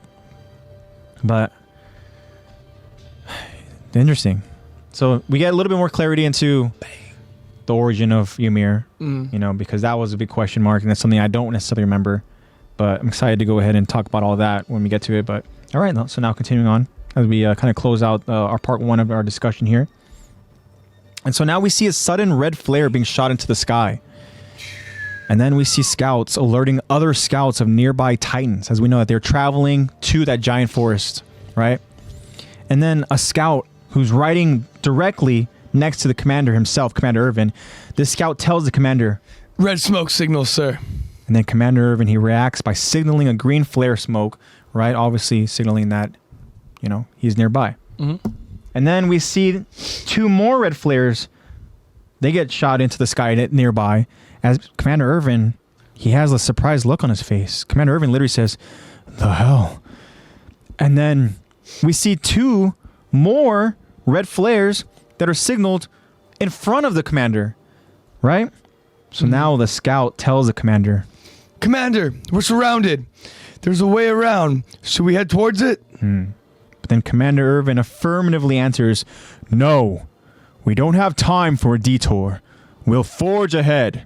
And then he announces, "Soldiers, prepare to fight!" Interesting, because one thing that Commander Irvin had mentioned is they need to take the shortest path, which is straight ahead. Point A, point right? B. And, you know, regardless of the titans that are surrounding them, they need to go ahead and continue their pursuit here.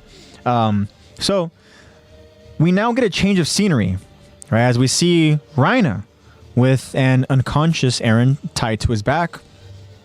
And we see Bertold with Ymir, who's hanging onto his back. And they're traveling through the forest using their ODM cable wire. They're all avoiding titans in this forest. Rhina tells Bertold,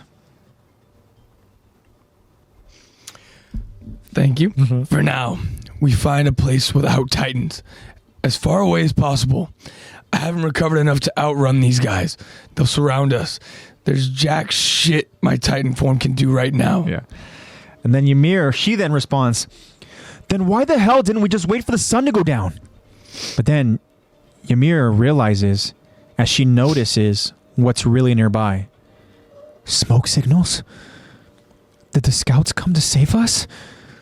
And then Rhina, who's also looking at those smoke signals, he says, "Damn it. That formation wouldn't work unless they hoisted a bunch of horses over the wall. Who gave that order? I honestly thought we had more time than this. It's gotta be Commander Irwin. Hard as nails, that one." And then another smoke signal. That signal is a signal nearby. "Damn, they're already that close. It's Eren's fault for losing his cool." Eren's fault.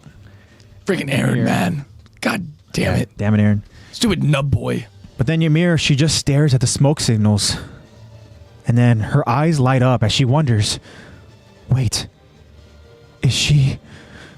Krista's here. And then she erupts, "Rhina, we have to go back. Now, Krista's with them. This is our best chance." And then Rhina tells Ymir, "You're full of it. No way you can see that far." Then Ymir continues, "Look, I just know.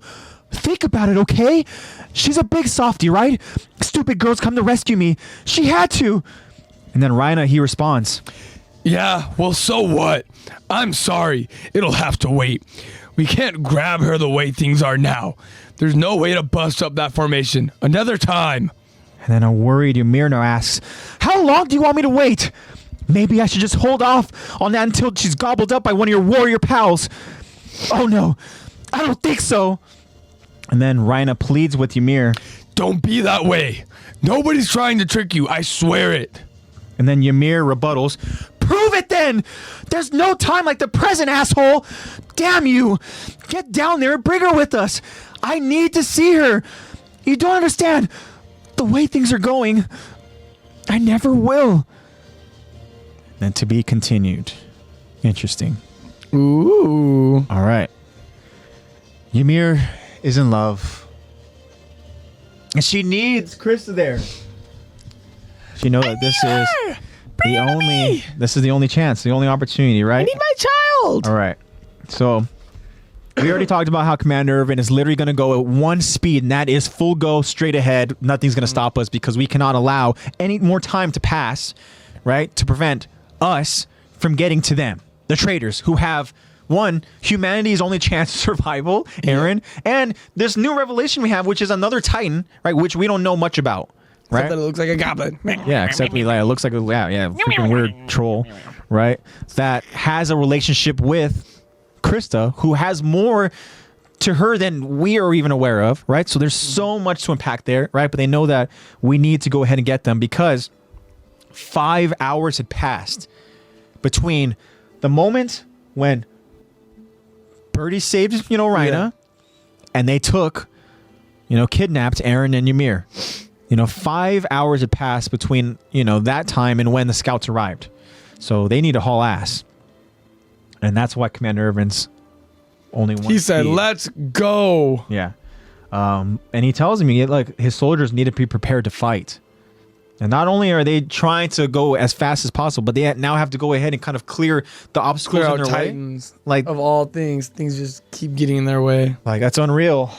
But so when we go back to the forest, when we see that Aaron, of course, he's unconscious because he was knocked out. He still has his nubs and all that, and then he has like cloth around his, his freaking gag. Yeah, his mouth to prevent him from I'm guessing to try to yell, scream, right? And also maybe from biting down over, who knows. One thing I failed to mention is that at this point, Ymir, she was obviously very damaged, but she is now full health here. Yeah. We see that she was missing her right hand and I think it was her left foot, and now those are completely healed. But she could transform if need be. But she's not going to because the plan is to follow them as long as Krista is part of that plan. Yeah. But guess what? She finally realizes after asking Rhina, look, why are we leaving so soon? She hears the signal fire in the background, and then she goes and she notices the smoke signals. And that's where it's wait, the scouts are here? And Chris is probably with them. Chris is probably with them because she tells Rhina that, look, she tells Rhina that, she's pretty much a dumb little girl who's going to go ahead and put herself, risk her safety to go ahead and save me, right? And she's not wrong. Yeah. But Rhina, there's no time for that right now. He's like, I gotta be alive to do this. You can't just go in there and face Irwin of all people. Because he even mentions that he is in no shape to transform right now because he's still trying to heal, right? To replenish his body and that energy. Aaron rocked my shit. Yeah. I need time. But also too is that this was the first time where his armor was actually pierced. Yeah. He actually took some substantial damage. Yeah. This was, I'm guessing, his first real L. Yeah. Aaron was like, hey, Rhina, take that out. And Rhina was like, take it. Damn you. He's like, you know what? You got me. Damn you. But I've got a nuke. I got a nuke. Yeah, exactly. Aaron, I've got an L.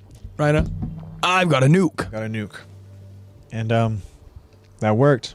And then the nuke worked all right. It worked.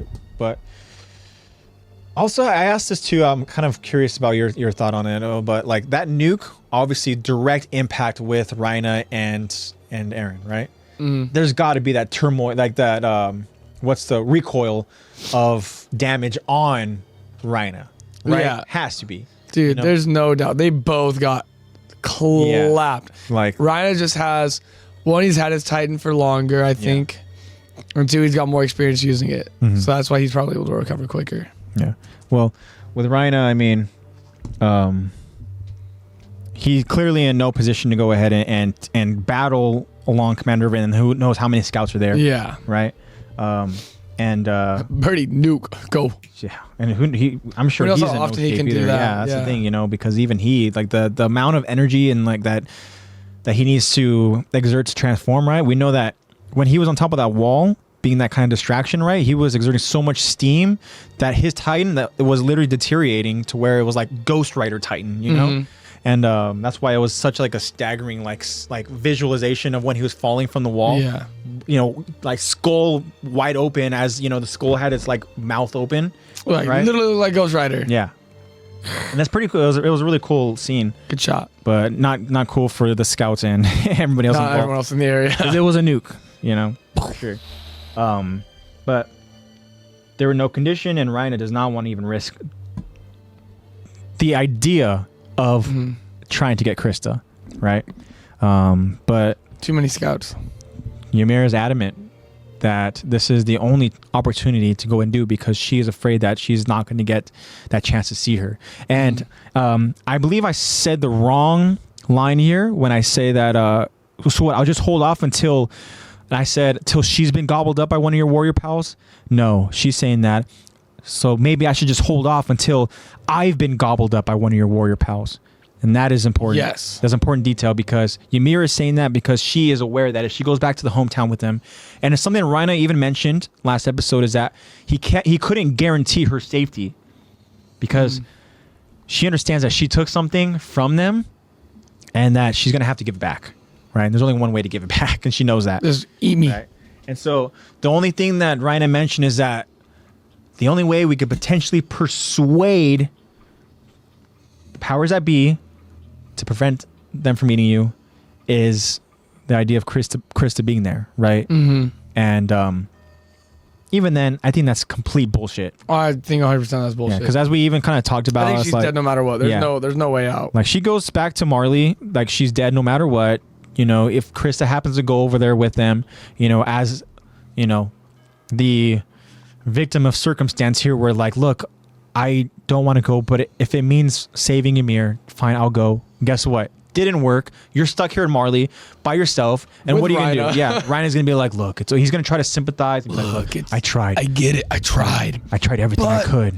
Will you marry me? Yeah, exactly. Too soon, bro. Read the room, okay? Read the room. I read the room. I make the room. Yeah. Room is mine. And then all of a sudden, Krista, she's like, well, can you introduce me to, I think her name's Peak?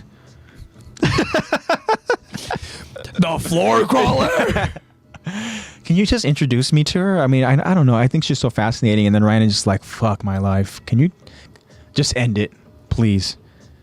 My one chance. I thought I was going to be able to get Krista, and then, just getting fat friend zoned. That'd be gnarly. Yeah. That'd be gnarly and Marley for sure. But again, Rhina doesn't want to risk it. Ymir wants to go ahead and risk it for that biscuit. And for once, I agree with Rhina. I was like, that's a smarter move. Yeah, it's a smarter move for them. what they're trying to accomplish. Yeah. Right? Because if they go with, all right, we got to go ahead and go back. Like, dude, think about that obstacle now. Yeah. Like, your chance of escaping, let's just say the percentage here is 50%. Right, there's a 50% chance they're gonna be able to avoid the scouts because of how close they are, right, and the titans that are in between them. But if you go back, dude, that's You're like dropping down to like 10. Yeah, I was gonna say 10% 10 or less. for sure. But that's crazy. But yeah, and then we get the to be continued here as this is part one. So it doesn't necessarily to be continued there, but it does have the intermission, which we know is when we go ahead and stop our part one of the episode discussion. So we will continue that episode and its entirety next week. Sir. And yeah, there's still a lot to happen here. There's a lot of story to talk about. And I have it so ready. Zach has something queued up, because one thing that I did mention when it happened X amount of weeks ago is that the damn you traitor line, right? So I did the line, then Lexi did the line, and then one thing that we both said was when Zach makes his return, he is not going to avoid this line. And Zach is going to have to say this line. And I'm going to just say the same thing that I told myself and I even told Lex. Just like, try to put yourself in that mindset, shoes. But don't try to be Aaron. Like, you're Zach. Oh, like I'm You are doing the it main for character. me. Yeah. But I'm in a similar situation. Yeah. Oh, that You're makes it a Zach. whole You are lot the main easier. character of the podcast. of the podcast. You're the main. Yeah, you are the main character of the podcast. You're one of main characters, but you're the main character of this anime. And these people that you thought were your friends revealed themselves to be the ones who fucked your life up. You know? Gotcha. So Zach right now is doing a little bit of studying, right? But I hope that I was able to make it easier for you, because I don't want you to be Aaron. I want you to be Zach, but still embody that emotion, okay? So if it helps you, one thing that I did was I stood up. I literally stood up. And I just everything I had. So you let it belt. So you can't even see me. You let it belt. I'm so glad that this mic can reach me. All right. I never. Oh jeez. Here we go. Here we go. You got it, bro. Take your time, okay? I'm gonna go ahead and set the scene for you, okay? Set me some scene. That'd be nice. Yeah. I'm surprised this mic goes this high up. I'm like, damn, I could really stand here, do the whole podcast standing up. You could. The top of your head would be chopped off, but it's fine. Yeah, take one step back. All right. So, remember, just feel the emotion. I'll help you. I'm too smiley for this. Okay. I'm too happy. I'm too easygoing. I think it's this song. No. Is it? Yes, it is. One. Are you gonna cue me in too? Are you gonna hit me with the Rhino line? Which Rhino line? I'm gonna get back. Yeah, I am. Whatever it is, I'm gonna do that. You have your line. Damn. Just let me go ahead and find the correct. I want to do it.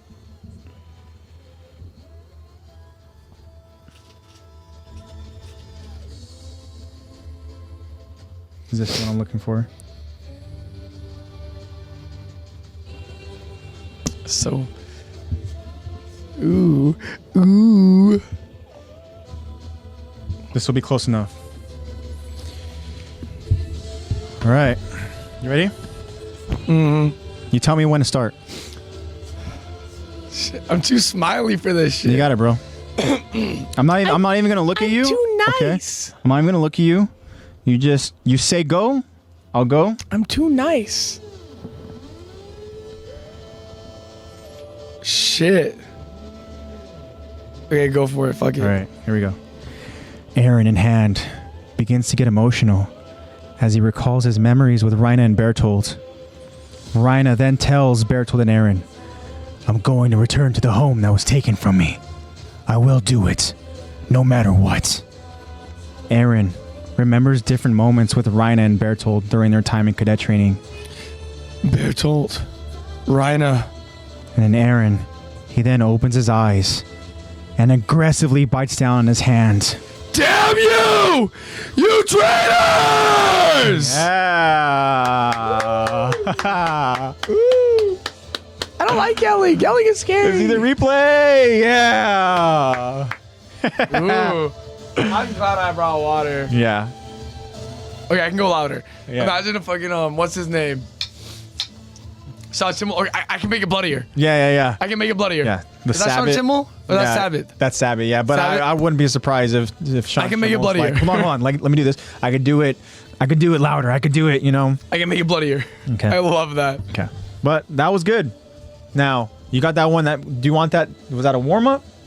Or do you feel good? Do you I had feel a content cold with this this? last week. Uh-huh. Let me. Like that, I will say that was good. That was like a solid. You can feel like the. I love the. I can make it bloody. Part of it, I liked about it, is the kind of like the voice when it starts cracking a little bit. So you could tell you're kind of like straining your voice a little bit, right? And then you could tell that there's like legit emotion. I love that you can tell that there's like legit emotion in it, right? And you started off strong with the "damn you!" Like there was like serious rasp to it. I was like, oh, okay, here we go. And then when you hit that high, because it's hard, right? I try. I try. Like even mine was like, it wasn't high. It was just like Like every time I will always think about Dragon Ball Super, Battle of Gods. The Sean symbol, I will not let you destroy my world. Yeah. And that is an insane line. He fucking just peaks. But let me recover from my cold. Yeah. I had a cold this week, so my throat's been like a little. That's all. Like I don't mind. I can do rhino. I've been raspy all week, anyways. Be a raspy rhino for sure. Normally I'm like, oh, like yeah, but no, like this week I'm literally talking like this. You have like a solid like Connie to you. Yeah. You know? Where it's like you're Connie. Connie kind of has that, but then Connie also goes and he gets like kind of like, you know, it's. I like the kind of Connie-esque that you have to you. Yes, and Connie sir. is like, I think like Connie's like a fan favorite character as well. Let's go. But Connie. Again, Connie, thank you. That was good. Buzzcut. Good job, Zach. Thank you. For all week. All right. I woke up Nacho. No, he's somewhere. yeah. Nacho somewhere is afraid and probably peed himself. Farts and scares himself. But yeah. All right, so let's dive into some final thoughts here. And again, we kind of unpacked a lot in this episode. Still a lot to unpack. But some of the topics we kind of talked about, of course, just being like Rhina's split personality, right? Rhina now, he's full warrior now, right now, in this moment. He's in warrior mode. And it's about drive, it's about power. We stay hungry, we devour. Ymir was a Titan for a while. Yeah. Right? We talked about how the unfortunate, I guess, truth we can say at this point now is that you have that kind of like clarity once you somehow, if you're lucky enough to come back to as a human. Yeah. Like you remember being trapped, you know, and God, that sucks. You know, I can't help but think about how brutal is to have no control over your body but realize what's going on. That's torture, dude, you know? Like legit. And yeah. I guess finding out that is more or less the truth. Like, oh man, you know, like I know that certain characters probably they weren't Titans for as long as what Ymir was, right? Because a lot of times it's just a quick like burst. It's like you get transformed to a Titan because you're going to devour the, you know, Titan user, right? And then you are the predecessor, and she like has some longevity with her Titan. Yeah, like she literally said like every moment waking up was just an absolute nightmare, which is maybe that's why she doesn't have a different form. Maybe that's why she decided to hibernate for so long, because she was tired of waking up. You think she would have control over that though? I don't know, man. I don't know to the extent of what she had as this Titan, not even a, you know, having the ability to be a Jaw Titan. I still don't understand why she never, you know, appeared and as a Jaw Titan. She just remained as her Titan form, and the only explanation I have is the sole reason of being recognized by Rhina and Bertold. That, oh shit, that's the same Titan. Because had she had a different look, I don't think they would have no clue. Yeah, the only way they would have known is if they would have been like, wait, that's a Jaw Titan. Is that the same Titan? Is that the Titan that ate Marcel? I feel like that would have been much better though, because then they could have been like, that's a Jaw Titan. There could have been more detective work involved, you know? Yeah, they could have been like, that's a Jaw Titan. Are you? Yeah. How old are you? Yeah. Wait, how long have you done that? And then she's like, I don't know. Yeah. X, Y, and Z amount of time. They're like, but I've been a Titan for for 60 years, and be like, okay, she never died, so, you know, she is that one. She is the same one. Yeah, and yeah, I mean, there was just missed opportunity there to just make it a little bit more cohesive. To give her a look, you know? Yeah. And I think that I would have just turned on Krista that much more. Transform for me. Oh my gosh, transform for me, please. Like, you just look so amazing in your Titan form. Throw me. And then somehow she transforms and she's just like, oh my gosh, I love when you turn into we're a not Titan. pulling the Ahsoka out. Oh god. No, Jaw. Oh, Jaw. Oh, Jaw. That was the moment where everybody is like, okay, I'm done listening to the podcast. I'm done. We're done. Thanks. We're done with the episode. Bye-bye. I can't. No, not the Hisoka. But yeah. Actually, there's something I wanted to go ahead and do. I think that we can do it in the podcast. We've been going for hour 46, so we still have time to go ahead and go over this, and it's a list of anime characters. Okay. Ooh. But it is, I blink. This is. I blink. Make sure it is a recent one.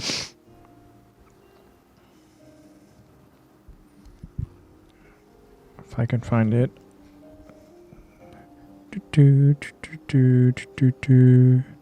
See if this is the correct one, but I don't believe it is.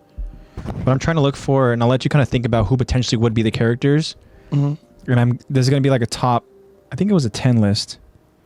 A top 10 list? This isn't it. It is the top 10 most loyal anime characters. Okay. Armin, Zoro. Was it loyal? Hold on. Maybe loyal wasn't the word. Maybe it was trustworthy. Oh. So that changes things, right? Yeah. Big change. Not Zoro. Take Zoro out. Zoro gets lost too much. Yes, this was it. This was from 3 days ago. This is, yes. All right, so the 10 most trustworthy anime characters. Okay. I think Armin's number 1 on the list. Okay. Is that right? It's a pretty good guess. But no, you're not right. Oh. Yeah. So trustworthy anime characters. So I'm kind of curious how I want to go about this. I don't know if I want to necessarily just tell you right away or if I want to have you maybe guess. Okay, you can tell me names and then I'll organize them. Okay. So there's so many anime characters, bro. Like Gon. I think Gon's super trustworthy. Gon is like face value kind of character. Luffy's a very much of a face value kind of character. Mm-hmm. So let me go ahead and get a text going here so I can... Deku's another, which is all protagonists or face value kind of characters. Mm-hmm. Well, since we're kind of at a time crunch right now, I think that I could just go through the list and you kind of just wait and be like, oh, okay. You know? Solid. Yeah. Solid. Since Zach has a date. With Target. Yeah, a date with Target. Target. Okay, so number 10 is Naruto. Yeah, I can see that. Naruto is trustworthy under the right circumstances. Okay, so all circumstances. You can see that. Yeah, the dude just. Again, protagonists are just all face value. Like they're very blunt to the point. Like most shonen protagonists are like, if I tell you I'm gonna do something, I'm gonna do it. Like I'm not gonna BS you. Mm-hmm. Okay, so now number 9 says Midoriya's heart is in the right place. So Deku's number 9. Okay, we can all see that. Someone I mentioned earlier, yeah. Now, number 8, AOT character. Armin? Mikasa almost always protects Eren. Now, here's the thing. Trustworthy in terms of, like, what are we talking here? In general no. Or, like... In terms of, for Eren, yeah, 100%. In general, yeah. She's smart. Yeah. She's a little sneak. She's a little conniver. The description here just says, were it not for Mikasa, Eren Yeager would have died dozens of times. Facts. Right? She was equally dedicated to the people of Parody and even saved a crowd of people from a corrupt merchant during the Titan attack on Trost. By doing so, Mikasa gained the public's confidence since they knew she would place their interests before her superiors. Additionally, Mikasa always honored her word. She remained a trustworthy ally to the scouts throughout the entire series. Whether they fought against the warriors or Eren himself, Mikasa's conscience made her a dependable soldier. I guess if we're going to be saying that we're on the same side as them, then yes. Mm-hmm. If we're on her team, then yes. Yeah, okay. So now, number 7. I'm saying trustworthy, like in general, like even like a villain could trust them. Mm-hmm. Okay, number 7. Joey is Yugi's best friend. I love Joey. Okay. I love Joey. So you definitely see that Hey, one, right? Yugi. Yeah. So Hey, Yugi. So number 6. Let's go talk to some broads. With a little Bronx accent. Correct me if I pronounce this name wrong, but it says Bartra was Lioness Noble King. Lioness? Bartra from 7 Deadly Sins. Is that correct? Bartra. Yeah. Picture. It's been a minute. 7 Deadly Sins has been a minute for me. Okay. Here, I'll just screenshot and send it to you real quick. Bartra. Yeah. Lionel? I could have very well butchered. It's been a long time since I've seen 7 Deadly Sins. It's been like years. Who the hell is this mother trucker? Oh, the king. Yeah, I could see it. You can see it, or kind of Bartra, I could see it. Suspect. It's been a long time since I've seen 7 Deadly Sins. Like I literally have not seen him in the past like 2 years. Okay. I've read like the manga a bit, so like, but I can see it. Okay. So now we're gonna go ahead and He's a very good king. Top 5 now. Number 5. Luffy goes above and beyond for his friends. It's my pirate king. That's my captain right there. That's my king, bro. Okay. Number 4. Captain Obi leads Company 8 from Fire Force. Captain Obi? Yeah. I like Obi. I would trust Obi with my life. Okay. So see that. Now we're getting top 3 territory here. So now number 3. Jet Black is patient to a fault. From Cowboy Bebop. You see that from Jet? I love Jet. Okay. Trustworthy. I love Jet. Mm-hmm. Jet has my heart and soul. Yeah. Okay. Number 2. Killua is a dutiful and loyal friend. If you're his friend. Okay, yeah. If you're... Bro's an assassin at the end of the day. That's why I was like, Gon. Yeah. Gon. I don't think Killua, because Killua is an assassin. But if he's on your side, if you have that connection that him and Gon have, or him and his sister Aluka, which you haven't met yet, but if you have that connection, yeah. So the Killua, first 100%. line here says that in general, Killua was the best friend anyone could ask for in Hunter x Hunter. Big facts. Okay. Big facts. So, number 1. And Marco, if you're still watching, you can let me know if this is correct and this is accurate here. That is a little spoiler. It says, Jonathan Joestar is an exemplary gentleman from JoJo's Bizarre Adventure. Not who I would pick, but I could completely understand it. Okay. I would completely understand it. Okay. I would switch a couple of those rankings. Who would you switch, though? I would Real put quickly, if you could. Killua at number 1. Killua If I could only pick from that list, Killua at number 1. I love Luffy, but he puts his crew at risk too much, dropping down a couple pegs. So he's not top 5. Luffy is in the top 10, but not top 5. Luffy's in top 10, but Luffy's too stupid. Okay, so You know, you've seen it now. I've seen the stupidity. Just the what is but he it? also has that trust in his team, right? Yeah, no, I can see it. That's but, like, not trustworthy in him. It's just, yeah. Like, they all trust Luffy with a fault. Like, Zoro trusts Luffy 100%. But you still get those scenes where it's, do you remember one of the very first arcs with, with Arlong? Arlong, yeah, Yeah. Arlong's park. Yeah. And it's Zoro talking to Arlong, and all you hear is, Zoro! And then just arms, and Zoro goes, Luffy! Wait. Shoo! Throws him. I don't know if you remember that. Well, I just remember in that moment there that Luffy was just all about fighting the best guys, and then he was like, oh, this guy's definitely strong, and then he would just go ahead and just like, fuck it, let's fight. Who cares if we destroy the entire park? Yeah. You know? No, but I'm talking about the scene, like, they may be his crew, but Luffy still does that where it's like, all you see is his arms come out, and he grabs him by the shoulders, then they go, whing, and they just go flying. Oh, yeah, You know, the trope that just keeps Yeah. It was like, Nami! Hand grabs, Nami goes, Luffy! And and then they know what's gonna happen. Just sing. Yeah, Luffy definitely. Luffy's like the old cartoon, like the hook that comes across and pulls you off the stage. Yeah, get off the stage. But so I put Armin higher. I would put Killua higher. Armin's not even in the list, surprisingly. Oh, wait, you're right. The only AOT character they have is Mikasa. Whatever.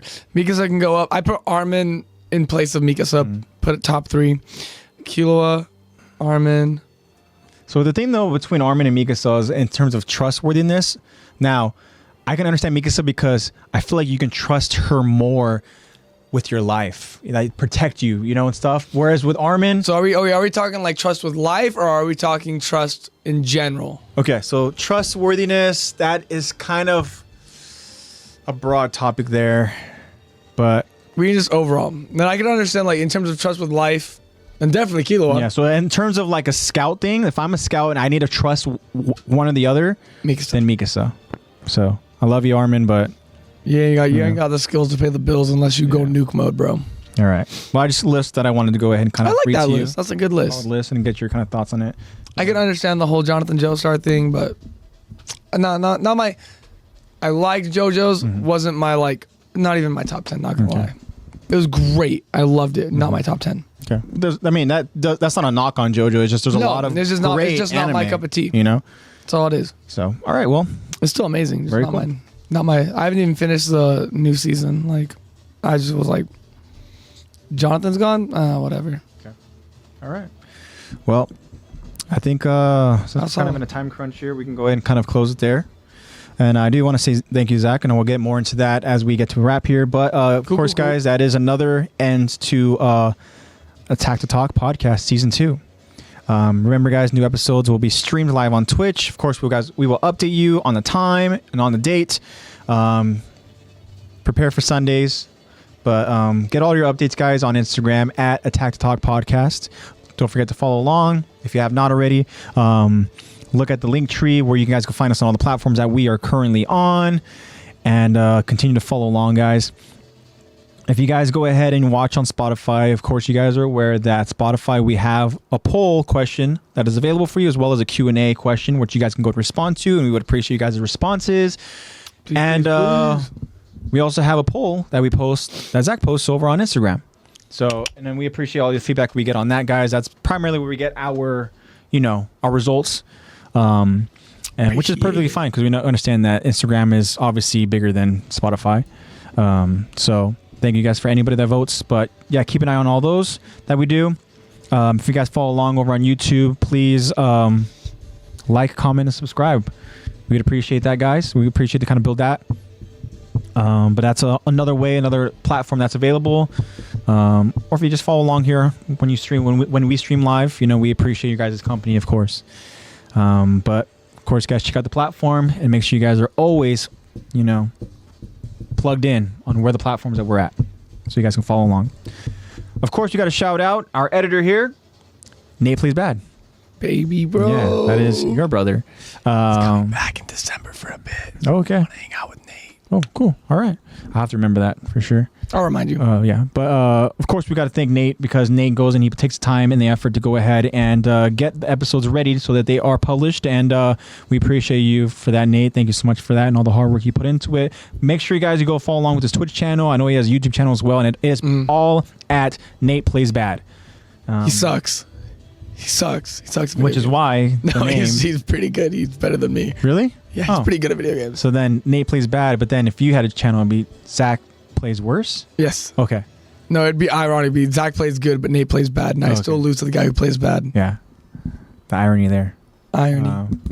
But follow along, guys. Support Nate and his Twitch channel. I know that he's been streaming pretty often. Consistently lately. I think he's been doing a stream a week, which is awesome. Go ahead and follow along, guys. Support him. Laugh at him. I have pictures of him in a cat girl outfit. Yeah. You have shown me that, yeah. Yes. All right, guys. So Nate, thank you so much again for everything, man. Appreciate it. Thank you, dude. Love you. Talk about some merch stuff, guys. Of course, you guys know in the link tree that we have a couple links that could help you with your merch endeavor. And if you want to buy Endeavor merch, you can go to AnimeCrunch, or you can go to Fandomion. Click the links, and they will send you straight to their online store where you guys go and do all your browsing and stuff. If you guys buy anything and it arrives, go ahead and let us know. Send us a pic. We'd appreciate it. And we'd go ahead and shout you guys out, as well as shout out AnimeCrunch or Fandomion. Click those links, guys. Also, if you guys are going to be browsing or buying in Fandomion, you guys need to know that there is a promo code for you guys to use. Okay, that promo code is LEX. All right, you get, I believe it's a 10% discount, and any little discount helps, guys. So you guys go ahead and use that discount. You guys are also helping Lex. So it goes both ways. But use that promo code if you're buying in Fandomion. But we had links for you guys to use. So always keep an eye on that. I know that Fandomion and I'm sure AnimeCrunch, they're always updating their merch content and all that. So make sure you guys go ahead and every now and then check to see whatever's new and available over in the store. And again, Fandomion, they have stuff that's even beyond anime. They have a ton of anime merch. They have a ton of whatever is like popular, like whatever Stranger it is. Things. Stranger Things for sure. I'm sure they still have a ton of merch on that stuff. Like the boys for sure. But like. Whatever it is, man. They look at Fandomion, they probably have it. I don't know if they have Dahmer stuff because Dahmer is a little bit of. That was the. There's a I got told fine this line week stuff. that I look like Jeffrey Dahmer if I wore a corduroy button up, and I was like, I just want to take pictures. You're like, oh, thanks. Here, can I offer you a drink? Can I? I just want to take pictures. Here. Go on, drink it. Drink the damn drink. Ching. Drink it. I made it for you. Please. I like water. Oh, okay. Fair enough. Let me just go make a water for you back there. I can do it. Okay. I brought some. It's okay. I brought. Want me to refill it for you? I can refill it for you. No, it's okay. It's full. It's full. Okay, good. Just let me know. All right. Keep. But help me. but all right. So yeah, guys, Fandomion, plenty of stuff as well as AnimeCrunch. AnimeCrunch also has a second way to purchase things, and that is on their Instagram. The Instagram name is @GeekyStatues. It is exactly how you would spell it, all one word. And check that out, guys. Go and follow along. All right. So now talk about some art. Of course, we want to go ahead and plug our friends of the show. We have Marco, who follow along. I believe it is his name, Marco Momone. Go to our. Alexi does a better job of plugging this, but go to Attack to Talk podcast. Go to our followers. Go to who we follow, and Marco's name will be there. Look at it, guys. Follow him. He has, I believe, highlights that you can choose over on his profile page where you can see the different art that he posts, and that it's all just super talented art. And Marco, thank you so much again for all your support. And then, of course, we have friend of the show, Eddie Hinston, who goes by the name Art Dewan. Eddie. Check that out, guys. Follow along as well. We appreciate both of their support. And, of course, we want to support them both because they're both just so talented. They're both just amazing people. And, again, Marco is at his name, Marco Momone, where you can find in our following list over on our Instagram at Attack to Talk. It is his name, Marco Momone. And then, of course, you can go ahead and also find Eddie Hinston. And Eddie Hinston has his own personal Instagram, which is his name, but he also has another one, which is Art Dewan. So, all right, guys, thank you for that. And of course, we got to shout out Caesar, who, again, we have plenty of his art around here. But ArtofCesar, who we have a link in our link tree, which will take you directly to his Etsy store. He has different pieces of art that you guys can go and browse through. And the same thing, if you guys purchase any of that art and when it arrives, please send us a picture. We would love to go ahead and post it on our social so that we can go ahead and plug it to Caesar, so that Caesar can see the support that, we're all giving each other. So you guys get awesome art. We get to go ahead and shout out you guys. We get to go ahead and shout out Caesar. Caesar gets to see that we're shouting him out. And it's an awesome, cool little community. And yeah, so if you guys are purchasing any of the art, let us know. We'd love to shout you guys out. Alrighty. So with all that being said, guys, we're coming to a close, and it's finally time to say goodbye. And I hope you guys appreciated Zach being here, because Zach's gonna go on another time skip. No, I'm kidding. No, Zach's gonna be See around in 2 years. But just be aware, guys, that longer than AJ's by then. Just be aware, guys, that with the holidays approaching very quickly, that schedules have already been crazy. We are all doing the best that we can to just accommodate the podcast. As you can see, Lexi is not able to make it today because her schedule has been very busy. She has taken the time to go ahead and be here, but she just couldn't make it this time. Just like how with Zach, I mean, there's gonna be times where Zach's just because he's here doesn't mean he has the availability and time. No, he literally had to go ahead and make the time and the availability to be here. And I appreciate you so much for that, Zach. And I hope that I'll see you more often. And I'm sure that I will. Should be a little bit smoother now. Yeah. So thank you again. I want to give another round of applause to you, Zach. Hope that our friends of the show are doing it as well. The ones that are listening. Thank you, Zach. And good job again with the line. Damn you trader. Yeah, you did good. So with that being said, guys, thank you so much again to loyal listeners. You guys know who you are, the ones that support us every single week.